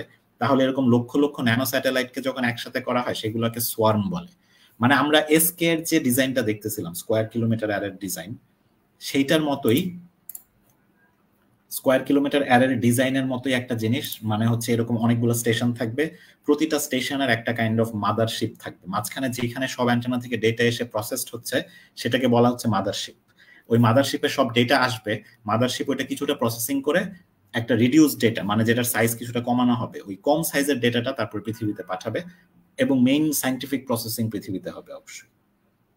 এটার জন্য যত প্রযুক্তি দরকার সেই প্রযুক্তিগুলোর অনেক কিছু বর্তমানে রেডি। যেমন এইখানে ফাইনালি যেটা দেখাচ্ছি সেটা হচ্ছে এই স্পেস প্রযুক্তি, স্পেস টেকনোলজির কোনটা কোন লেভেলে আছে এখন ডেভেলপমেন্টের, সেটা বোঝার জন্য নাসা থেকে এটা বানানো হয়েছিল 70-এর দশকে। টিআরএল লেভেল, টেকনোলজি রেডিনেস লেভেল, কতটা রেডি ওই টেকনোলজিটা সেটা বোঝার জন্য। সো এক মানে হচ্ছে এখন ওইটা বেসিক রিসার্চের পর্যায়ে আছে, তারপরে হচ্ছে আরেকটু বেশি, তারপরে হচ্ছে ফিজিবিলিটি রিসার্চ, মানে এখন আসলে এটা প্র্যাকটিক্যালি করা যাবে কিনা সেই রিসার্চ, এরপরে হচ্ছে টেকনোলজি ডেভেলপমেন্ট, তারপরে ডেমনস্ট্রেশন। ডেভেলপমেন্ট হয়ে গেলে ওইটা প্রথমে একটা ছোট ভার্সন বানানো হবে ডেমনস্ট্রেট করার জন্য, যদি ডেমনস্ট্রেশন কাজ করে দেন হচ্ছে real system development, not technology system development, এবং ফাইনালি হচ্ছে সিস্টেম লঞ্চ অ্যান্ড অপারেশন। এটা যদি চিন্তা করি তাহলে দেখা যাচ্ছে যে এই কোডেক্সের মতো টেলিস্কোপ স্পেসে বসানোর জন্য যা যা প্রযুক্তি দরকার সেটার সবকিছুই মোটামুটি 3 থেকে 6-এর মধ্যে আছে এখন, কিন্তু হয়তো 2030 সালের মধ্যে অনেক কিছুই 6 থেকে 9-এ উঠে যাবে। সুতরাং আগামী 10 বছরের মধ্যে এরকম কিছু একটা করা সম্ভব। আমি বোধহয় আজকে এখানেই শেষ করি, যে কোডেক্সের মতো একটা মিশন যদি হয় তাহলে আমি ফাইনালি এই ছবিতে গিয়ে শেষ করব আবার, যে কোডেক্সের মতো একটা মিশন হলে আমরা যেটা শেষ পর্যন্ত করতে পারবো এটা হচ্ছে এই যে এই ইনসেটে যা দেখা যাচ্ছে, আবারও এই ইনসেটে যেটা দেখানো হচ্ছে এটা হচ্ছে একটা কম্পিউটার সিমুলেশন। কম্পিউটার সিমুলেশনে দেখানো হচ্ছে হাইড্রোজেনের ছবি। সো হাইড্রোজেনের ছবি কম্পিউটারে সিমুলেট করে, ফিজিক্সের ফান্ডামেন্টাল থিওরি থেকে কম্পিউটারে সিমুলেট করা হয়েছে যে এই যুগে, মানে যখন ইউনিভার্সের বয়স 5 কোটি, তখন হাইড্রোজেন দেখতে এরকম হবে, মানে প্রায় পুরোপুরি নিউট্রাল, এবং এর মাঝখানে তেমন একটা গ্যালাক্সি নাই। কিন্তু তারপরে যখন আমি 100 কোটি বছর পরের ছবি তুলবো, মানে এইখানের ছবি, এই বক্সে দেখা যাচ্ছে একটা বিশাল কিছু একটা আছে মাঝখানে, যেটাকে বলতে হবে একটা গ্যালাক্সি সুপার ক্লাস্টার, কারণ এখানে প্রত্যেকটা ডট একটা গ্যালাক্সি, এবং ওইটার কারণে হাইড্রোজেন এখন আর নিউট্রাল হাইড্রোজেন প্রায় নাই, নিউট্রাল হাইড্রোজেন সবই আয়নাইজ হয়ে গেছে। এটা হচ্ছে এখন কম্পিউটার সিমুলেশন। সো কোডেক্সের মতো টেলিস্কোপ যদি হয় তাহলে এই সিমুলেশনটাই আমরা হয়তো একসময় বাস্তবে দেখতে পাবো। ধন্যবাদ সবাইকে, আমি তাহলে এখানেই শেষ করতেছি। এখন হোস্ট, তোমাদের নেক্সট প্ল্যান যা ছিল সেটা করতে পারো। অনেক ধন্যবাদ স্যার আপনাকে হচ্ছে গিয়ে আজকে আমাদের এত সুন্দর একটা প্রেজেন্টেশন উপহার দেওয়ার জন্য। আমাদের কমেন্টে কিছু কোশ্চেন এসেছে, আমরা হচ্ছে কোশ্চেন গুলো নিব একটু। ফার্স্টে প্রশ্ন করেছেন সোয়াত হোসেন, যে আমি আপনাদের মতো জ্যোতির্বিজ্ঞান নিয়ে গবেষণা করতে ইচ্ছুক, আর হচ্ছে আমি আপনাদের প্ল্যাটফর্মে কাজ করতে চাই। আচ্ছা, আমাদের সাথে যদি কাজ করতে চান, যদি সাস্টে স্টুডেন্ট হয়ে থাকেন, তাহলে আমাদের সাথে জেনারেল মেম্বার হিসেবে যুক্ত হতে পারেন। আমাদের ওয়েবসাইট ভিজিট করলে সেখানে আপনি ফর্ম পাবেন। সাস্টে স্টুডেন্ট না হলেও আমাদের সাথে ভলান্টিয়ার হিসেবে যুক্ত হতে পারেন, ওয়েবসাইটে আমাদের ফর্ম পাওয়া যাবে স্পেশাল মেম্বার হিসেবে যুক্ত হওয়ার জন্য। আচ্ছা, এরপর কোশ্চেন করেছেন মিম আক্তার মায়া, যে বাংলাদেশ থেকে যারা রেডিও অ্যাস্ট্রোনমি পড়তে চায় তাদের কিভাবে আগানো উচিত স্যার? হ্যাঁ, এটা ভালো প্রশ্ন। বাংলাদেশ থেকে আসলে রেডিও অ্যাস্ট্রোনমি পড়াটা অন্য অনেক অ্যাস্ট্রোনমির চেয়ে অনেক বেশি সোজা, কারণ বাংলাদেশে ইলেকট্রিক্যাল ইঞ্জিনিয়ারিং অনেক বড় সাবজেক্ট। আর হচ্ছে রেডিও অ্যাস্ট্রোনমার যারা, এমনকি রেডিও অ্যাস্ট্রোনমির জনকরা সবাই ছিল ইলেকট্রিক্যাল ইঞ্জিনিয়ার, তারা জীবনে অ্যাস্ট্রোনমি পড়েনি। রেডিও অ্যাস্ট্রোনমির জনক বলা হয় জান্সকিকে, কার্ল জান্সকি। কার্ল জান্সকি অ্যাস্ট্রোনমি নামও শুনেন নাই জীবনে। কার্ল জান্সকি ছিল বেল ল্যাবসের একজন ইঞ্জিনিয়ার, এবং তাকে অন্য একটা কাজ দেওয়া হয়েছিল। এমনকি তারপরে শুধু তাই না, জান্সকির পরে প্রথম পুরো আকাশের যে সার্ভে করছিল গ্রোথ রেবার, রেবার তো ইঞ্জিনিয়ারও ছিল না, কারণ রেবার হচ্ছে তার আন্ডারগ্রেড ইলেকট্রিক্যাল ইঞ্জিনিয়ারিং এ, কিন্তু আন্ডারগ্রেড শেষ করার পরে সে চাকরি টাকরি খুব একটা পায় নাই। সো সে নিজে বাসায় বসে ইঞ্জিনিয়ারিং করতো, amateur engineer, amateur radio engineer. এবং সে হচ্ছে পৃথিবীর প্রথম ব্যক্তি যে পুরো আকাশের সার্ভে করছে, রেডিও সার্ভে, নিজে টেলিস্কোপ বানায় নিজের এই বাসার পিছনের ব্যাকইয়ার্ডে। সো ওইটা তারপরে, হ্যাঁ, কিন্তু যখন কাজ শুরু করছে এরপরে জান্সকি এবং রেবার দুজনই আমেরিকান, ওরা দুজনই হচ্ছে পরবর্তীতে নিজেরা অ্যাস্ট্রোনমি শিখে এবং অ্যাস্ট্রোনমারদের সাথে তারপর যোগাযোগ করছে। এটা সত্যি যে অ্যাস্ট্রোনমারদের সাথে, অ্যাস্ট্রোনমাররা তারপর আগায় আসছে, অ্যাস্ট্রোনমারদের সাথে ডিরেক্টলি কথা না বললে ওরা ওদের আবিষ্কারগুলা ঠিক আকাশের সাথে কানেক্ট করতে পারতো না। সো কানেক্ট করার পরে ওরা কিন্তু একদম অ্যাস্ট্রোনমি জার্নালেই এক পর্যায়ে, জীবনের এক পর্যায়ে গিয়ে হয়তো 40-50 বছর বয়সে গিয়ে ওরা পাবলিশ করা শুরু করতে পারছে। সো এরকম একটা হিস্ট্রি ছিল অ্যাস্ট্রোনমির, রেডিও অ্যাস্ট্রোনমির। সুতরাং রেডিও অ্যাস্ট্রোনমি থেকে আমার নিজের ব্যাকগ্রাউন্ড ইলেকট্রিক্যাল ইঞ্জিনিয়ারিং, আমি মনে করি বাংলাদেশে যে কোনো মানে ফিজিক্স থেকেও যে কোনো জায়গা থেকে যাওয়া সম্ভব, কিন্তু ইলেকট্রিক্যালি, আর আরেকটা ব্যাপার হচ্ছে পৃথিবীর যে কোনো জায়গাতেই অ্যাস্ট্রোনমিতে আন্ডারগ্রেডটা একটু রেয়ার। নেদারল্যান্ডে যেরকম আমি যেখানে পিএইচডি করছি ওইখানেও আন্ডারগ্রেড ছিল অ্যাস্ট্রোনমিতে, কিন্তু এটা বেশি স্টুডেন্ট নিত না, মানে আমাদের হয়তো স্টুডেন্ট ছিল 20-30 জন এরকম আন্ডার গ্রাজুয়েট অ্যাস্ট্রোনমিতে। তো কিন্তু আন্ডার গ্রাজুয়েট, এই আমি যেটা দেখছি অ্যাস্ট্রোনমি পড়াশোনা মূলত শুরু হয় মাস্টার্সের লেভেল থেকে, এবং অনেক ক্ষেত্রেই অ্যাস্ট্রোনমিতে মাস্টার্স করতে হলে যে ফিজিক্স ব্যাকগ্রাউন্ড লাগবে এরকম না, ইঞ্জিনিয়ারিং ব্যাকগ্রাউন্ড থেকেও একই দক্ষতার সাথে করা সম্ভব, যেখানে ফিজিক্স থেকে করাটা যতটা সো মানে তাহলে রেডিও অ্যাস্ট্রোনমিতে পড়ার একমাত্র উপায় এখন সেটা হলো যে পড়তে হলে আগে যেহেতু নিজের একটা ওই যে এডুকেশন ছাড়া তো আর আগানো যাবে না, মানে হচ্ছে আমি আন্ডার গ্রাজুয়েট লেভেল থেকেই করে ফেলতে পারবো না, আগে পড়তে হবে। আর পড়ার জন্য শুরুটাই হচ্ছে মাস্টার্স পিএইচডি ছাড়া কোনো উপায় নেই, যেটা বাংলাদেশে এখনো নাই। কিন্তু যেমন আমি যদি আইইউবিতে আরো সুযোগ পাই তাহলে ভবিষ্যতে আমাদের পিএইচডি পর্যন্ত যাওয়ার ইচ্ছা, মাস্টার্স এবং পিএইচডি। কিন্তু সেটা বাংলাদেশে যতদিন না হচ্ছে ততদিন একমাত্র উপায় হচ্ছে আন্ডার গ্রাজুয়েটের শেষ পর্যায়ে থেকে কাজ করা। যেমন আমি যেটা করছিলাম, আমার সিনিয়র প্রজেক্ট অ্যাস্ট্রোনমি রিলেটেড ছিল, মানে আমাদের যে ফাইনাল ইয়ার থিসিস করতে হয় সেটা, বা কিছু রিসার্চ করা এবং নিজের সিজিপিএ এবং রিসার্চ সিভি উন্নত করতে থাকা, যাতে ভালো কোনো ইউনিভার্সিটি, সেটা পৃথিবীর যে দেশেই হোক, সেটা ইন্ডিয়াতেও হতে পারে, আমেরিকাতেও হতে পারে, ডাজ নট ম্যাটার, যে দেশেই হোক, কাজ ভালো একটা ইউনিভার্সিটিতে যায়। অনেকে মনে করে যে আমার ইউরোপে বা আমেরিকাতেই যাইতে হবে না, ইন্ডিয়াতে অনেক ভালো ইউনিভার্সিটি আছে। ইন্ডিয়াতে বাংলাদেশের চেয়ে, বাংলাদেশে অ্যাস্ট্রোনমি নাই, ইন্ডিয়াতে 10টা ইউনিভার্সিটিতে আছে অ্যাটলিস্ট, বা আরো বেশিও হতে পারে, 20-30টাতেও থাকতে পারে ইন্ডিয়াতে, কাছাকাছির মধ্যে যাওয়া সম্ভব। সুতরাং ওইখান থেকে মাস্টার্স পিএইচডি করে তারপরে করার সময় আমার নিজের যেটা ছিল সেটা হচ্ছে মাস্টার্স স্কলারশিপের চেষ্টা করা, তারপরে ইউরোপে মাস্টার্স পিএইচডি, তারপরে সাউথ আফ্রিকাতে পোস্টডক, তারপরে করা। কিন্তু হোপফুলি আগামী 10 বছরে হয়তো বাংলাদেশেও হবে, কারণ বাংলাদেশে অনেক অ্যাস্ট্রোনমাররা এখন বাইরে পোস্টডক বা ফ্যাকাল্টি হিসেবে আছে, তার মধ্যে অনেকে হয়তো ফিরে আসবে বাংলাদেশে, আরো ইউনিভার্সিটিতে অ্যাস্ট্রোনমি পড়াশোনার সুযোগ হতে পারে। আর কিন্তু মনে রাখতে হবে অ্যাস্ট্রোনমি পড়াশোনা মানেই হচ্ছে আসলে মাস্টার্স থেকে শুরু হয়। আচ্ছা, এটা কি উত্তর? অনেক ধন্যবাদ। আমরা হচ্ছে নেক্সট কোশ্চেনে যেতে পারি। নেক্সট কোশ্চেন করেছেন আকিব হাসান শিহাব, তিনি জানতে চাচ্ছেন যে আমরা যে হাইড্রোজেন ইউনিভার্সে দেখি এগুলো কি সবই নিউট্রাল হাইড্রোজেন নাকি অন্য কোনো ভাবে নিউট্রাল হাইড্রোজেন তৈরি হয়? আমরা হাইড্রোজেন যেটা দেখি এখন যা দেখি মানে ওই যে ওটা আরেকটা সমস্যা, আমরা তো ঠিক বর্তমানের হাইড্রোজেন আসলে দেখতেই পারবো না। এখন আমরা দুই ধরনের হাইড্রোজেন দেখি, একটা বলা যায় আমাদের গ্যালাকটিক হাইড্রোজেন, মানে আমাদের গ্যালাক্সির ভিতরের যে হাইড্রোজেন। আমাদের গ্যালাক্সির ভিতরের হাইড্রোজেন অনেকটাই হচ্ছে নিউট্রাল, কারণ হচ্ছে যে কারণে ওইটা ওই 21 তরঙ্গ দিয়ে দেখা যায়। কেউ যদি 21 সেন্টিমিটারে সেন্সিটিভ একটা টেলিস্কোপ বানাইতে পারে তাহলে আমাদের গ্যালাক্সিরও একটা ম্যাপ বানাইতে পারবে এই হাইড্রোজেন দিয়ে। কিন্তু আমি যেটার কথা বলতেছিলাম এটা হচ্ছে কসমিক হাইড্রোজেন, মানে গ্যালাকটিক না। সেটা হচ্ছে পুরো ইউনিভার্সের যে হাইড্রোজেন, যেখানে গ্যালাক্সি গুলা হচ্ছে নেগলিজিবল ডটের মতো, জাস্ট ইররেলেভেন্ট, মানে নাই, এরকম একটা ব্যাপার।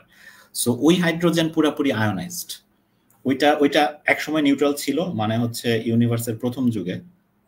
আমি যদি আবার এই যে এখনো যে ছবি ওপেন করা আছে সেটা দিয়ে দেখাতে পারি, ইউনিভার্সের প্রথম যুগে এই ডার্ক এজে সেটা নিউট্রাল ছিল, কিন্তু কসমিক ডন থেকে সেটা আয়োনাইজ হতে শুরু করছে। আর আরেকটা জিনিস বলে নেওয়া ভালো, সেটা হয়তো আমি আগে অতটা ক্লিয়ার করি নাই, যে হাইড্রোজেন কেন, কারণ হচ্ছে বিগ ব্যাং এর ঠিক পরে ইউনিভার্সের পদার্থ যখন প্রথম তৈরি হয়েছে তখন মূলত হাইড্রোজেন আর হিলিয়ামই তৈরি হতে পারছিল, অন্য কোনো এর চেয়ে ভারী কোনো এলিমেন্ট আর তৈরি হওয়ার সুযোগ পায় নাই।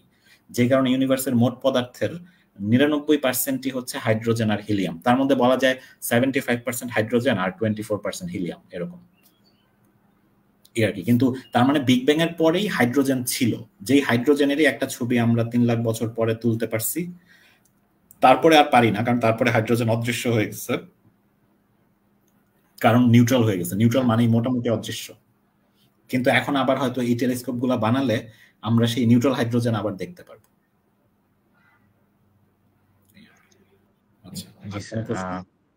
উত্তরের জন্য ধন্যবাদ। আশা করি আকিব হাসান শিহাব আপনার উত্তর পেয়েছেন। নেক্সট কোশ্চেন আমরা যাচ্ছি, যে প্রিয়ন্তী আহমেদ কোশ্চেন করেছেন যে 21 সেন্টিমিটারই কেন হয় সিগন্যালটা?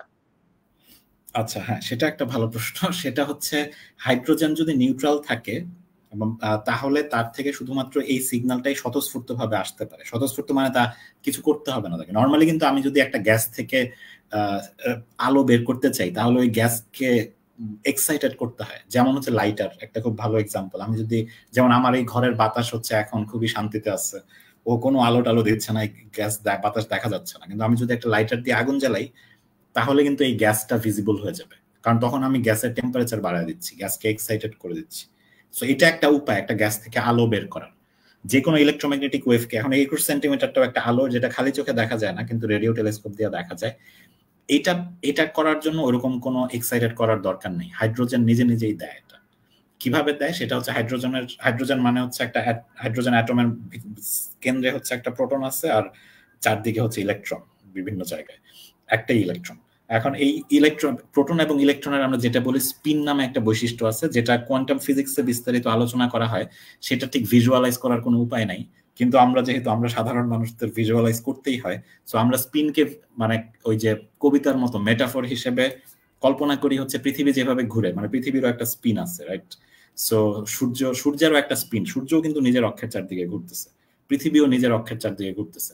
সো আমি সূর্যকে যদি প্রোটন আর পৃথিবীকে যদি এই মেটাফরিক্যালি পৃথিবীকে যদি ইলেকট্রন হিসেবে চিন্তা করি তাহলে এই দুইটারই স্পিন আছে, এবং স্পিন দুইটা যদি একই দিকে হয় তাহলে তাদের শক্তি বেশি।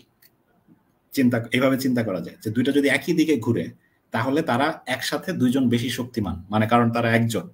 কিন্তু এখন যদি হঠাৎ করে স্পন্টেনিয়াসলি যেটা হয়, ইলেকট্রনের স্পিন উল্টায় যেতে পারে স্পন্টেনিয়াসলি, কারণ জানি না, এটা ইউনিভার্সের অদ্ভুত বৈশিষ্ট্য। স্পন্টেনিয়াসলি ইলেকট্রনের স্পিন যদি উল্টায় যায় তখন কি হবে, একজন আরেকজনের উল্টা দিকে চলে যাচ্ছে, উল্টা দিকে চলে গেলে তাদের শক্তি কমে গেল, কিন্তু শক্তি তো কখনো ধ্বংস করা যায় না।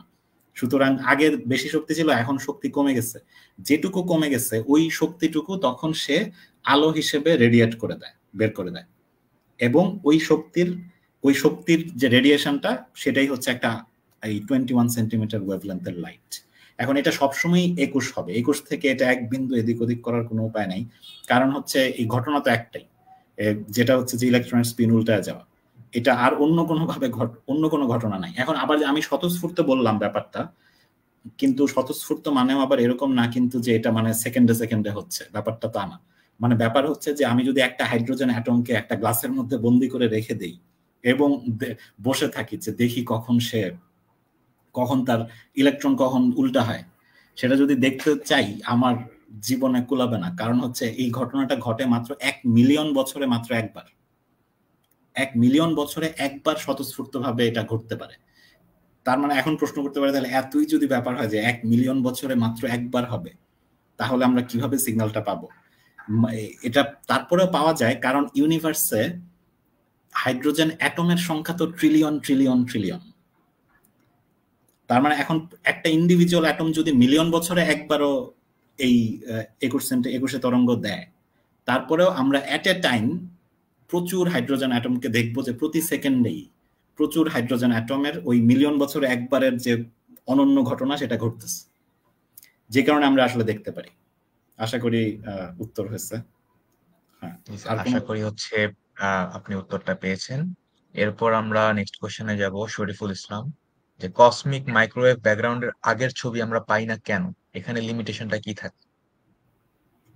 আচ্ছা, আগের ছবি, এটাও একটা ইন্টারেস্টিং প্রশ্ন। আগের ছবি আমরা এখনো মানে এখানে আবার ছবির সংজ্ঞা নিয়ে একটু চিন্তা করতে হবে। আমরা নর্মালি অ্যাস্ট্রোনমিতে কোনো কিছুকে তখনই ছবি বলি যখন হচ্ছে ছবি মানেই হচ্ছে আমি আলো ডিটেক্ট করে ওই আলোর একটা ম্যাপ বানাইলাম, সো আলো থেকে ছবি হয়, বা যে লাইট থেকে ইমেজ। আর আলো মানে কিন্তু এখানে আমি দৃশ্য আলো বুঝাচ্ছি না, রেডিও আলো, মাইক্রোওয়েভ আলো, এক্স রে, গামা রে, সবকিছু আলো।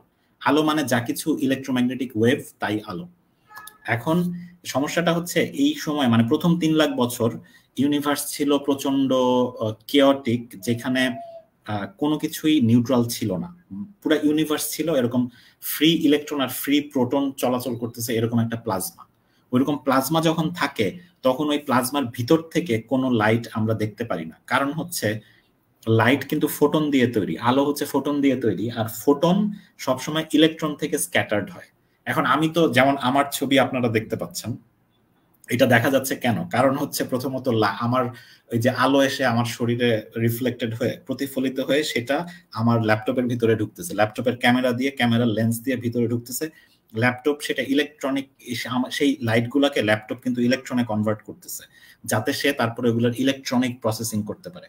প্রসেসিং করে তারপরে সে আমার একটা ছবি বানাচ্ছে বা ভিডিও বানাচ্ছে, তারপরে সেটাকে সে ল্যাপটপে একটা রেডিও ওয়েভে কনভার্ট করতেছে, কনভার্ট করে সেটা আমার রাউটারে পাঠাচ্ছে, কারণ আমার এখানে একটা ওয়াইফাই রাউটার আছে, বা সরি আমি এখন মোবাইল ইন্টারনেট ইউজ করতেছি, সো আমার মোবাইলে পাঠাচ্ছে। তারপরে মোবাইল সেটাকে রেডিও ওয়েভে কনভার্ট করে সেটা কোনো একটা মোবাইল টাওয়ারে পাঠাচ্ছে। তারপরে সেই টাওয়ার থেকে এখন আপনারা যারা লাইভে আছেন সবার ল্যাপটপে গিয়ে ল্যাপটপে যেটা যাচ্ছে সেটা হচ্ছে রেডিও ওয়েভ। ল্যাপটপ সেই রেডিও ওয়েভগুলোকে আবার ইলেকট্রনে কনভার্ট করে সেই ইলেকট্রন প্রসেস করে আমার ভিডিওটা রিপ্রোডিউস করতেছে। এটা বিশাল জটিল প্রসেস যেটা ইনস্ট্যান্টেনিয়াসলি ঘটে যাচ্ছে, কিন্তু এই পুরাটাই লাইট। এখন যদি আমার ঘরের বাতাস নিউট্রাল, যে কারণে আমার ছবিটা ল্যাপটপ তুলতে পারতেছে, কিন্তু আমার ঘরের বাতাস যদি আয়োনাইজড হইতো, মানে হচ্ছে এই যে ফ্রি ইলেকট্রন প্রোটন, তাহলে আমাকে কেউ দেখতে পেত না। কারণ হচ্ছে তখন লাইট আমার শরীর থেকে ক্যামেরা পর্যন্ত যাওয়ার আগেই ইলেকট্রনের সাথে ধাক্কা খেয়ে স্ক্যাটার্ড হয়ে যেত। যেই একই কারণে কিন্তু আমরা কিন্তু সূর্যের সবসময় সারফেস দেখতে পাই, সূর্যের ভিতরে কি হচ্ছে কোনোদিন আমাদের পক্ষে দেখা সম্ভব না। কারণ হচ্ছে সূর্যের ভিতরটা প্লাজমা মানে হচ্ছে এই ইলেকট্রন আর প্রোটনের ফ্রি কালেকশন, যেখানে ইলেকট্রন আর প্রোটন একসাথে নাই। সুতরাং আলো, সূর্যের ভিতরে যে আলো নাই তা না, সূর্যের ভিতরেও প্রচুর ফোটন আছে। ইনফ্যাক্ট সূর্যের সেন্টারে যখন একটা লাইট তৈরি হয় সেটা সেন্টার থেকে সারফেসে আসতে 10,000 বছর লাগে। যেখানে সূর্যের সারফেস থেকে আলো আমাদের পর্যন্ত আসতে মাত্র 8 মিনিট লাগে, সেখানে সেন্টার থেকে সারফেসে যাইতে 10,000 বছর লাগে গড়ে। সুতরাং ব্যাপারটা ওইরকমই যে সূর্যের ভিতরে আমরা যেই কারণে দেখতে পারি না, একই কারণে প্রথম 3 লাখ বছর আমরা দেখতে পারবো। সো প্রথম 3 লাখ বছরের ইউনিভার্সকে চিন্তা করা যায় একটা সূর্য, আর এই 3 লাখ বছরের ঠিক পরে আমরা কেন দেখতে পারি? কারণ 3 লাখ বছর বয়সে, 3 থেকে 4 লাখ বছর বয়সে এই ইলেকট্রনগুলা প্রোটনের সাথে একসাথে হয়ে গেছে, তারপরে নিউট্রাল অ্যাটম হয়ে গেছে। আর নিউট্রাল অ্যাটম যখন হয়ে যায় তখন লাইটের আর কোনো সমস্যা নাই, কারণ ফোটনকে তখন আর ধাক্কা দেওয়ার কেউ নাই। তখন ফোটন সরলরেখা বরাবর চলে যেতে পারে, আর ফোটনকে সরলরেখা বরাবর যাইতে দিলেই শুধুমাত্র ছবি তোলা সম্ভব, কারণ না হলে কিন্তু কোনো ছবি তোলা সম্ভব না। সূর্য থেকে আলো যদি সরাসরি আমাদের দিকে না আসতো তাহলে সূর্যকে দেখতে পারতাম না কখনো। আশা করি উত্তরটা পাওয়া গিয়েছে। তারপর মিম আক্তার মায়া আবার কোশ্চেন করেছেন যে যারা ট্রিপলি বিভাগের নয় তাদের ক্ষেত্রে অনলাইনের মাধ্যমে অর্থাৎ ইউটিউব বা ফ্রি রিসোর্স গুলো কি যথেষ্ট হবে? অনেক ক্ষেত্রে পেইড রিসোর্স বা কোর্স করা সম্ভব হয় না? আই গেস রেডিও অ্যাস্ট্রোনমির ক্ষেত্রে কোশ্চেনটা করেছে। আচ্ছা, হ্যাঁ, না আসলে ট্রিপলি বিভাগও হইতে হবে তা না এক্স্যাক্টলি। আমি আসলে আরেকটু ক্লারিফাই করতে পারি যে ইঞ্জিনিয়ারিং এর অনেক ফিল্ড থেকেই রেডিও অ্যাস্ট্রোনমিতে স্পেসিফিক্যালি যাওয়া সম্ভব, সিএসসি থেকেও সম্ভব। কিন্তু হ্যাঁ, এটা সুবিধা যে ট্রিপলি থেকে হইলে কিছু এক্সট্রা কোর্স করা থাকে, আর যদি সেটা না করা থাকে, আমি পার্সোনালি আসলে অনলাইনে নিজে কখনো করি নাই কোর্স, কিন্তু এখন তো দেখতেছি যে অনেক কোর্স আছে এবং ফ্রি গুলো অনেক কাজে লাগতে পারে। কারণ রেডিও অ্যাস্ট্রোনমিতে বিশেষ করে এমনকি রেডিও অ্যাস্ট্রোনমির খুবই স্ট্যান্ডার্ড একটা টেক্সট বুক ফ্রিলি অ্যাভেলেবলও আছে। রেডিওর প্রচুর, যেটাকে এসেনশিয়াল রেডিও অ্যাস্ট্রোনমি বলে, যেটা প্রিন্সটন ইউনিভার্সিটি প্রেস থেকে প্রকাশিত হয়েছে, কিন্তু ওইটার একটা অনলাইন ভার্সন ইন্টারনেটেও আছে। ওইটা কিন্তু ইয়ার করা, কি বলে নাম হচ্ছে, আচ্ছা তার নাম কন্ডন নামে একজন, কন্ডন অ্যান্ড র্যানসম, দুইজনই হচ্ছে এই ইউএস এর ন্যাশনাল রেডিও অ্যাস্ট্রোনমি অবজারভেটরির। সো ওইখান থেকেই বইটা করা। শুধু সেটাই না, তারপরে হচ্ছে ইউনিভার্সিটি অফ ক্যালিফোর্নিয়া বার্কলির একজন প্রফেসর আছে, তার অনেকগুলো ইউটিউব ভিডিও আছে। সো রেডিওতেও অ্যাকচুয়ালি অনেক ধরনের। আর আমি যেটা চেষ্টা করতেছি সেটা হচ্ছে আমি অ্যাকচুয়ালি গত সেমিস্টারে রেডিও অ্যাস্ট্রোনমি কোর্সটা করাচ্ছিলাম আইইউবিতে।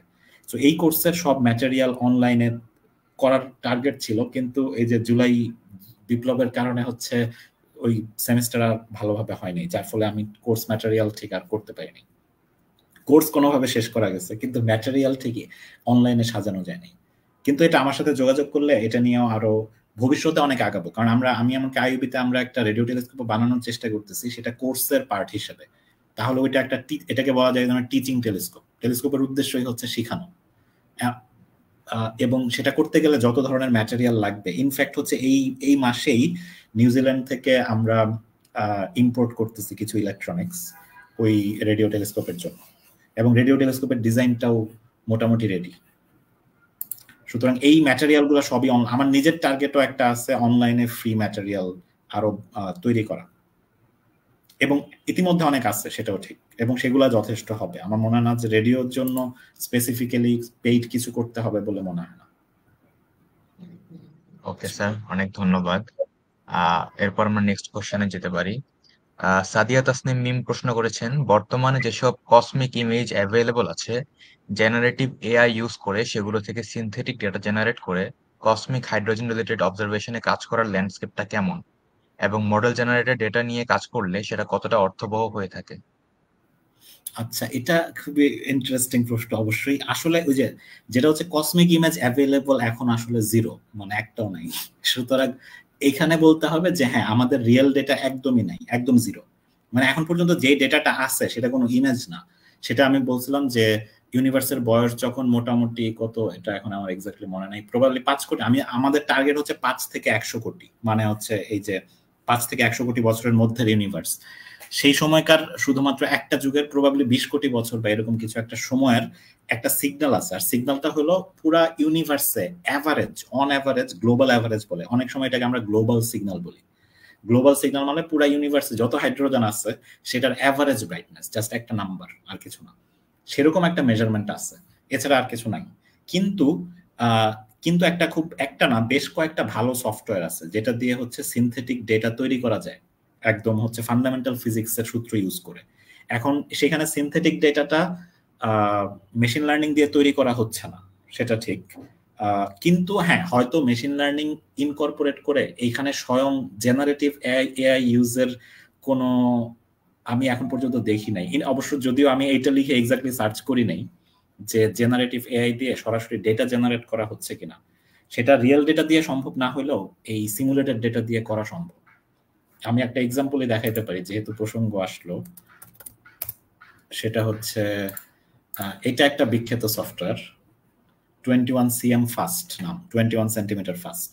সো এটা দিয়ে এই ধরনের ডেটা জেনারেট করা যায় এখানে যেটা দেখানো হচ্ছে, এবং এটা জাস্ট একজনের প্রসেসিং পাওয়ারের উপর ডিপেন্ড করবে। যার প্রসেসিং পাওয়ার যত ভালো, সে infinite amount of data generate করতে পারবে, এবং অনেক ধরনের প্যারামিটার আছে যেগুলো চেঞ্জ করে করে করা সম্ভব।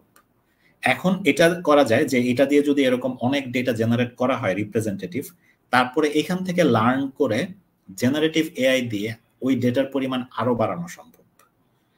বাড়ানো সম্ভব, এবং তারপর ওইটা দিয়ে লাভ কি হইতে পারে, লাভ একটা যেটা হইতে পারে সেটা হলো মানে অবজারভেশন আমরা এই কোয়ালিটির অবজারভেশন, এই কোয়ালিটির রিয়েল ইমেজ আমরা পাওয়া শুরু করব 2030 সাল থেকে, এর আগে না, ডেফিনেটলি শিওর। মানে এর আগে এত হাই কোয়ালিটি পাবো না, কিন্তু কিছু লো কোয়ালিটি পাইতে পারি। এখন মেশিন লার্নিং বা যে কোনো এআই মডেলের একটা সমস্যা তো হচ্ছে যে আমি যদি ওটাকে এক ডেটার উপরে ট্রেন করাই তাহলে অন্য ডেটাতে সে ভালো কাজ করে না। তারপরেও পৃথিবী হলে সেটা তাও করা যায়। যেমন আমি যদি ফর এক্সাম্পল বিড়ালের ছবি ধরলাম যে বাংলাদেশের সব বিড়ালের ছবি দিয়ে কাউকে ট্রেন করালাম, তারপরে ওকে বললাম যে ইউরোপের বিড়াল ক্লাসিফাই করতে, সেটাও তার জন্য কষ্টকর হবে, কিন্তু তারপরেও সে হয়তো ভালো পারবে মোটামুটি, কারণ অ্যাটলিস্ট তারপরেও তো বিড়াল। কিন্তু এই ক্ষেত্রে ব্যাপারটা আরো খারাপ হতে পারে, কারণ এখন পর্যন্ত যে সিমুলেশন গুলা সেটা মানে মানে সেটা ফিজিক্সের দিক থেকে ট্রু, মানে এটার পিছনে ফিজিক্স যেটা আছে সেটা সত্যি, কিন্তু তারপরেও মানে যখন আমরা অ্যাকচুয়াল রিয়েল ছবি পাবো তখন সেটা এর থেকে অনেক আলাদাও হতে পারে।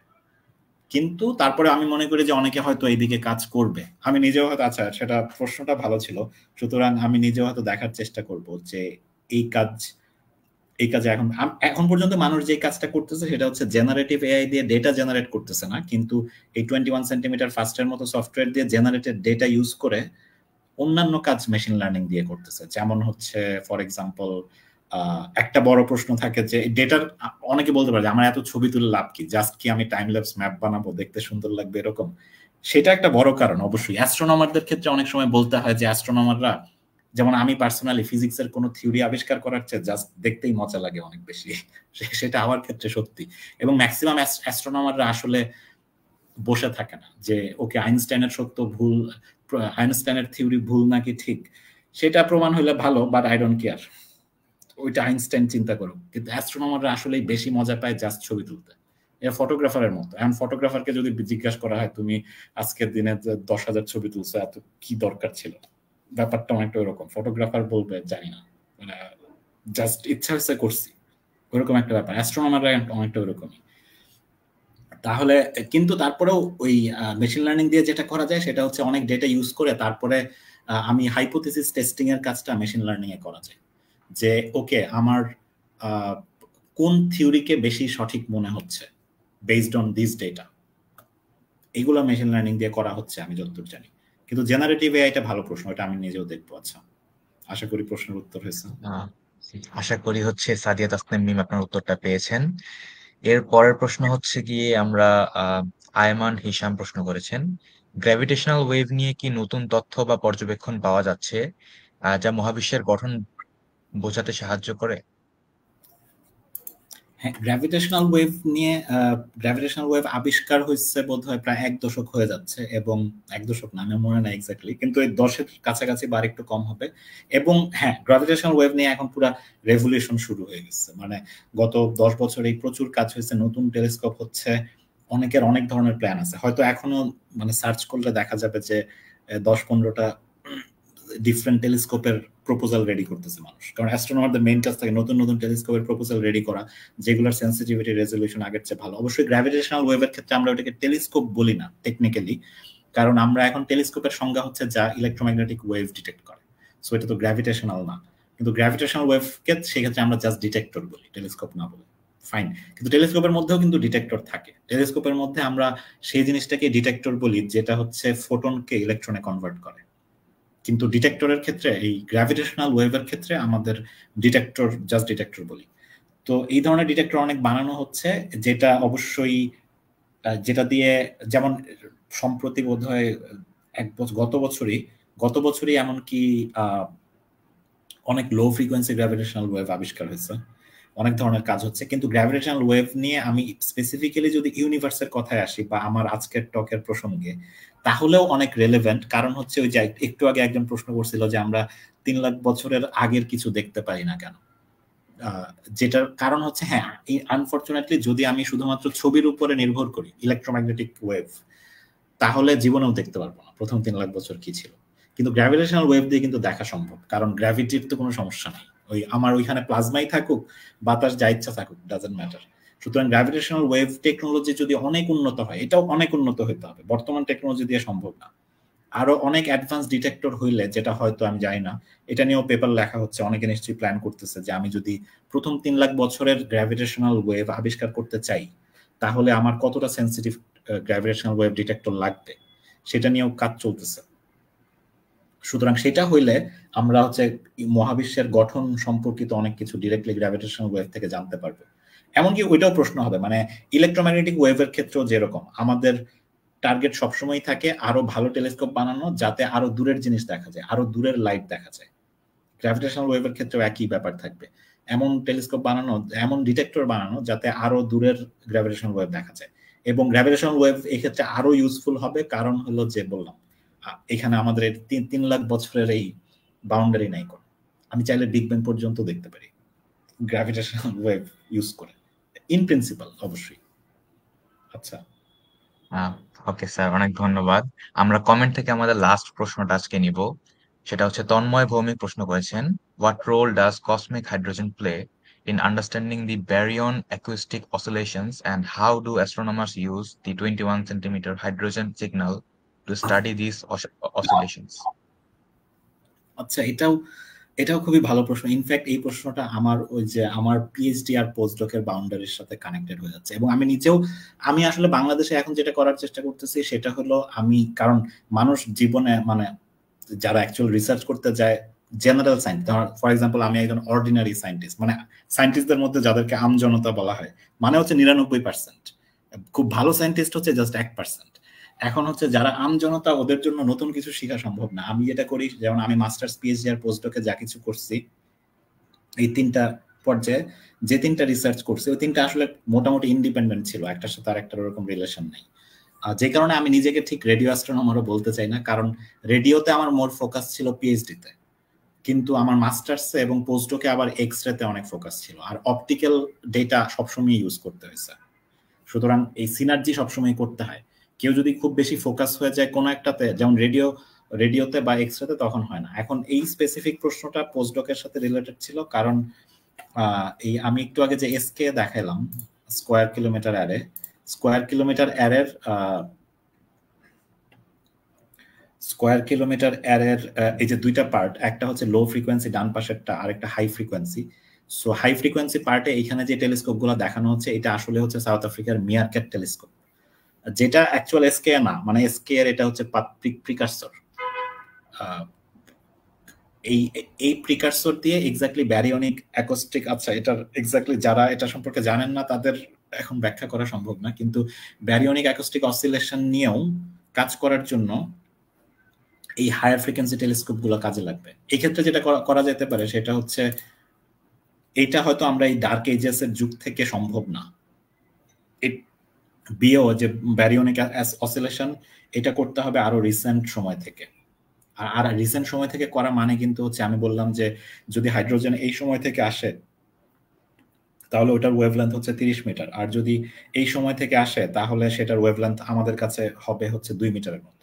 কিন্তু যদি আরো কম হয়, যেমন 1 মিটার বা হচ্ছে আরো কম, আরো অনেক কম, 1 মিটার থেকে শুরু করে লেটস সে কয়েকশো সেন্টিমিটার, এই ওয়েভগুলো যদি আমরা ডিটেক্ট করতে পারি, যেটা সাউথ আফ্রিকার এসকে দিয়ে করা হবে, সেখানে একটা বড় প্রজেক্ট হচ্ছে এই ব্যারিয়নিক অসিলেশন। এবং সেটার পার্টও হচ্ছে, আমি একটু আগে যে কসমোলজি গ্রুপটা দেখালাম, এখানে এক্স্যাক্টলি এসকে দিয়ে 2টা গ্রুপ করা হয়েছে। একটা হচ্ছে ইপক অফ রিয়নাইজেশন গ্রুপ, যারা হচ্ছে এসকে লো ফ্রিকোয়েন্সি পার্টটা নিয়ে কাজ করবে, এখানে যেটা দেখাচ্ছিলাম। আরেকটা হচ্ছে কসমোলজি গ্রুপ। এখন কসমোলজি গ্রুপটা বেশি হচ্ছে সাউথ আফ্রিকা সেন্টার্ড, এবং এই গ্রুপের একটা বড় কাজের মধ্যে আছে হচ্ছে এই যে ব্যারিয়নিক অসিলেশন। আশা করি প্রশ্নের উত্তর হচ্ছে। আসলে খুব ভালো ভালো প্রশ্ন ছিল। জি স্যার, অনেক ধন্যবাদ স্যার। আমার একটা লাস্ট কোয়েশ্চেন ছিল যে আপনারা তো হচ্ছে বলতেছিলেন যে আইইউবি তে আপনারা একটা রেডিও টেলিস্কোপ নিয়ে অলরেডি কাজ শুরু করেছেন। সো এর আগে আপনার টকে হচ্ছে গিয়ে আরএফআই নিয়ে বলতেছিলেন। সো ঢাকার মতো একটা সিটিতে রেডিও টেলিস্কোপ নিয়ে কাজ করার ক্ষেত্রে এই ধরনের নয়েজকে আপনারা কিভাবে হ্যান্ডেল করার চিন্তা করতেছেন? আচ্ছা, সেটা খুবই ভালো প্রশ্ন। ইনফ্যাক্ট এখানেই তাহলে রেডিও টেলিস্কোপ নিয়ে একটা ইন্টারেস্টিং ইনফরমেশন জানাতে পারি। আমি যেটা বলছি এটা হচ্ছে টিচিং রেডিও টেলিস্কোপ। সো আমরা হচ্ছে অবশ্যই সেক্ষেত্রে এমন কিছু বানাইতে হবে যেটা এক্স্যাক্টলি ঢাকাতেই, কারণ আর কোথাও হলে তো সেটা দিয়ে টিচিং করা যাবে না খুব একটা, কারণ আমি তো এটা হ্যান্ডস অন দেখাইতে পারতেছি না।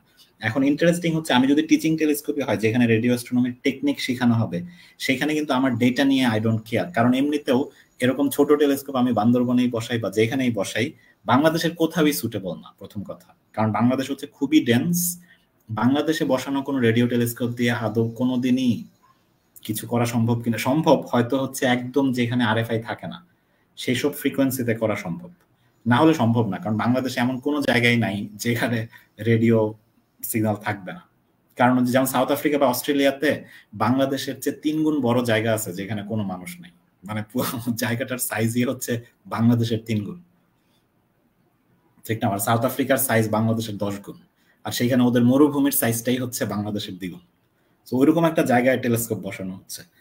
কিন্তু যেটা করা সম্ভব, আমরা যেটা টেলিস্কোপ বানাচ্ছি এটার একটা ছবিও দেখাতে পারি, ইনফ্যাক্ট একটা ভিডিও, যেটা আইইউবির একটা ফ্যাব্রিকেশন ল্যাব আছে যাদেরকে দায়িত্ব দেওয়া হয়েছে এটা ডিজাইন করার জন্য।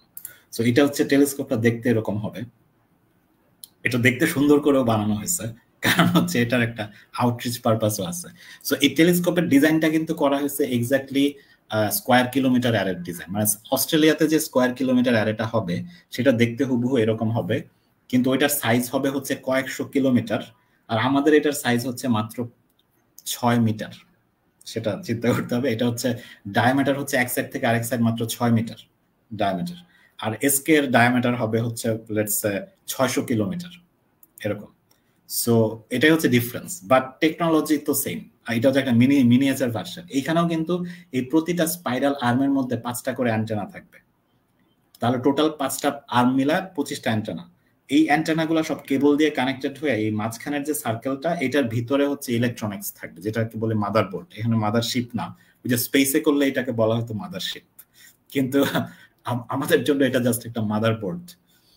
এখন ওই মাদারবোর্ডে হচ্ছে সব ডেটা এসে কানেক্টেড হবে, সব লাইন এসে কানেক্টেড হবে। আর এটা দিয়ে যা আমরা অবজার্ভ করব, কারণ অ্যান্টেনাগুলো হচ্ছে সব জিপিএস অ্যান্টেনা, যেগুলোর দাম হচ্ছে বাই দ্য ওয়ে মাত্র $1, একটা $1 দিলে একটা অ্যান্টেনা পাওয়া যায়। সো হচ্ছে, কিন্তু ওইগুলো নিউজিল্যান্ড থেকেই আসতেছে। সো এইটা যেটা করা হবে জিপিএস অ্যান্টেনা, মানে কি, আমি এটা দিয়ে অবজার্ভ করতে পারবো শুধুমাত্র জিপিএস স্যাটেলাইট। তার মানে হচ্ছে জিপিএস স্যাটেলাইট গুলাই হচ্ছে আমার তারা বা গ্যালাক্সি। সো আমার তো গ্যালাক্সি অবজার্ভ করার দরকার নেই, কারণ আমি আগেই বললাম যে বাংলাদেশ থেকে ভাই গ্যালাক্সি অবজার্ভ করে লাভ নেই, ওই ডেটা দিয়ে কোনো কাজ হবে না, ওই ডেটা দিয়ে কিছু করা সম্ভব না। আর ঢাকা থেকে তো আরো ইম্পসিবল। কিন্তু যদি আমি রেডিও অ্যাস্ট্রোনমি শিখাইতে চাই, তাহলে কি আমাদের স্যাটেলাইট গুলাই এত দূরত্বে যে স্যাটেলাইট গুলাকে আমি ফার ফিল্ড চিন্তা করতে পারি, যেগুলো অনেক দূরে। সো স্যাটেলাইট থেকে আসা রেডিও সিগন্যাল ইতিমধ্যেই একটা স্টার বা গ্যালাক্সি থেকে আসা সিগন্যালের মতোই আচরণ করবে, এবং এগুলো হচ্ছে অনেক ব্রাইট, এবং স্যাটেলাইট সবসময় থাকে আকাশে। সো স্যাটেলাইট গুলা অবজার্ভ করে আমি যদি ওই ডেটা রিডাকশন করি, তাহলে স্যাটেলাইট গুলাকে আমি এক্স্যাক্টলি একটা রেডিও গ্যালাক্সি হিসেবে চিন্তা করতে পারবো। এক একটা স্যাটেলাইট হচ্ছে এক একটা রেডিও গ্যালাক্সি। আর ওটা যদি করি, তাহলে আমার যে ডেটা প্রসেসিং, এমনকি এই টেলিস্কোপের যে ইনস্ট্রুমেন্টেশন সাইটটা, সেটা এতটাই, সেটাও আর একটু দেখা দিতে পারি যেহেতু এখানে কথা হলো। এটার যে ইনস্ট্রুমেন্টেশন সাইটটা সেটা এতটাই ডেভেলপড, এটাই যে নিউজিল্যান্ডে বানানো হয়েছিল প্রথম এই টেলিস্কোপটা। এখানে হচ্ছে লাইভ টেলিস্কোপে গেলে এটার মরিশাস ভার্সনটার এখন এই ওয়েবসাইটটা কাজ করতেছে কিনা জানি না, কিন্তু আর কি লাইভ টেলিস্কোপে গেলে লাইভ দেখা যায় ডেটা। লাইভ ডেটা মানে হচ্ছে স্যাটেলাইট গুলো লাইভ দেখা যাবে কিভাবে ঘুরতেছে। এখন কেউ চাইলে এটা দিয়ে এটাকে একটু নিরিবিলি জায়গায় নিয়ে হয়তো এটা দিয়ে অন্য কাজও করা সম্ভব, কিন্তু ওইটা আমাদের মেইন টার্গেট না। কারণ হচ্ছে গ্যালাক্সির ইমেজিং বা ওইটার চেয়ে এখানে ইম্পর্টেন্ট হচ্ছে রেডিও অ্যাস্ট্রোনমি। এটা দিয়ে এমন ভাবে শেখানো সম্ভব যে এটা দিয়ে কেউ চাইলে এমনকি পিএইচডিও করতে পারে ওই লেভেলের, কিন্তু পিএইচডি ইন ইনস্ট্রুমেন্টেশন, নট হচ্ছে ইন সায়েন্স। এটা হচ্ছে জি স্যার, বুঝতে পেরেছি। আপনাকে অনেক ধন্যবাদ স্যার। এর সাথে আমরা একটু মনে করিয়ে দিই স্যার, আপনি হচ্ছে গিয়ে এর আগে 4 বছর আগে আমাদের সাথে একটা ক্যাম্প টকে ছিলেন। তখন হচ্ছে detecting life on remote planets নিয়ে একটা টক দিয়েছিলেন, এবং তখনও হচ্ছে গিয়ে আমাদের এই মানে স্পেস উইক রিলেটেড টকের জন্য হচ্ছে গিয়ে আপনাকে আমরা ইনভাইট করেছিলাম, সেখানেও আপনি ছিলেন, এবং আশা করছি আমরা সামনেও হচ্ছে গিয়ে আমাদের বিভিন্ন ইভেন্টে আপনাকে গেস্ট হিসেবে পাবো।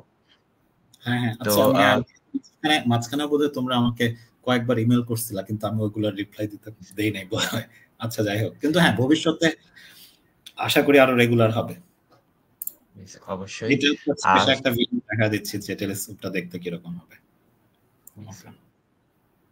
আচ্ছা, সবাইকে অনেক ধন্যবাদ আমাদের সাথে থাকার জন্য আজকে। স্যারকে অনেক ধন্যবাদ। আমাদের স্পেস উইক আমরা বিগত ৪ তারিখ থেকে শুরু করে আমরা বিভিন্ন স্কুল প্রোগ্রাম করেছি। আমাদের স্পেস উইকের অংশ হিসেবে আমরা বিভিন্ন প্রজেক্টের আমাদের রিপোর্ট পাবলিশ করেছি। এছাড়া আমাদের বিভিন্ন আউটরিচ আর্টিকেল আমরা হচ্ছে এই স্পেস উইকের টাইমটাতে পাবলিশ করতে পেরেছি। এছাড়াও বিভিন্ন পাঠচক্র আমাদের আয়োজন করা হয়েছিল এবং খান আসাদ স্যারের সাথে এটা সহ এই উইকে আমরা টোটাল ২ টা ক্যাম্প টক করতে পেরেছি। মানে এর জন্য আপনারা আমাদের সাথে ছিলেন। এজন্য আপনাদেরকে অনেক ধন্যবাদ।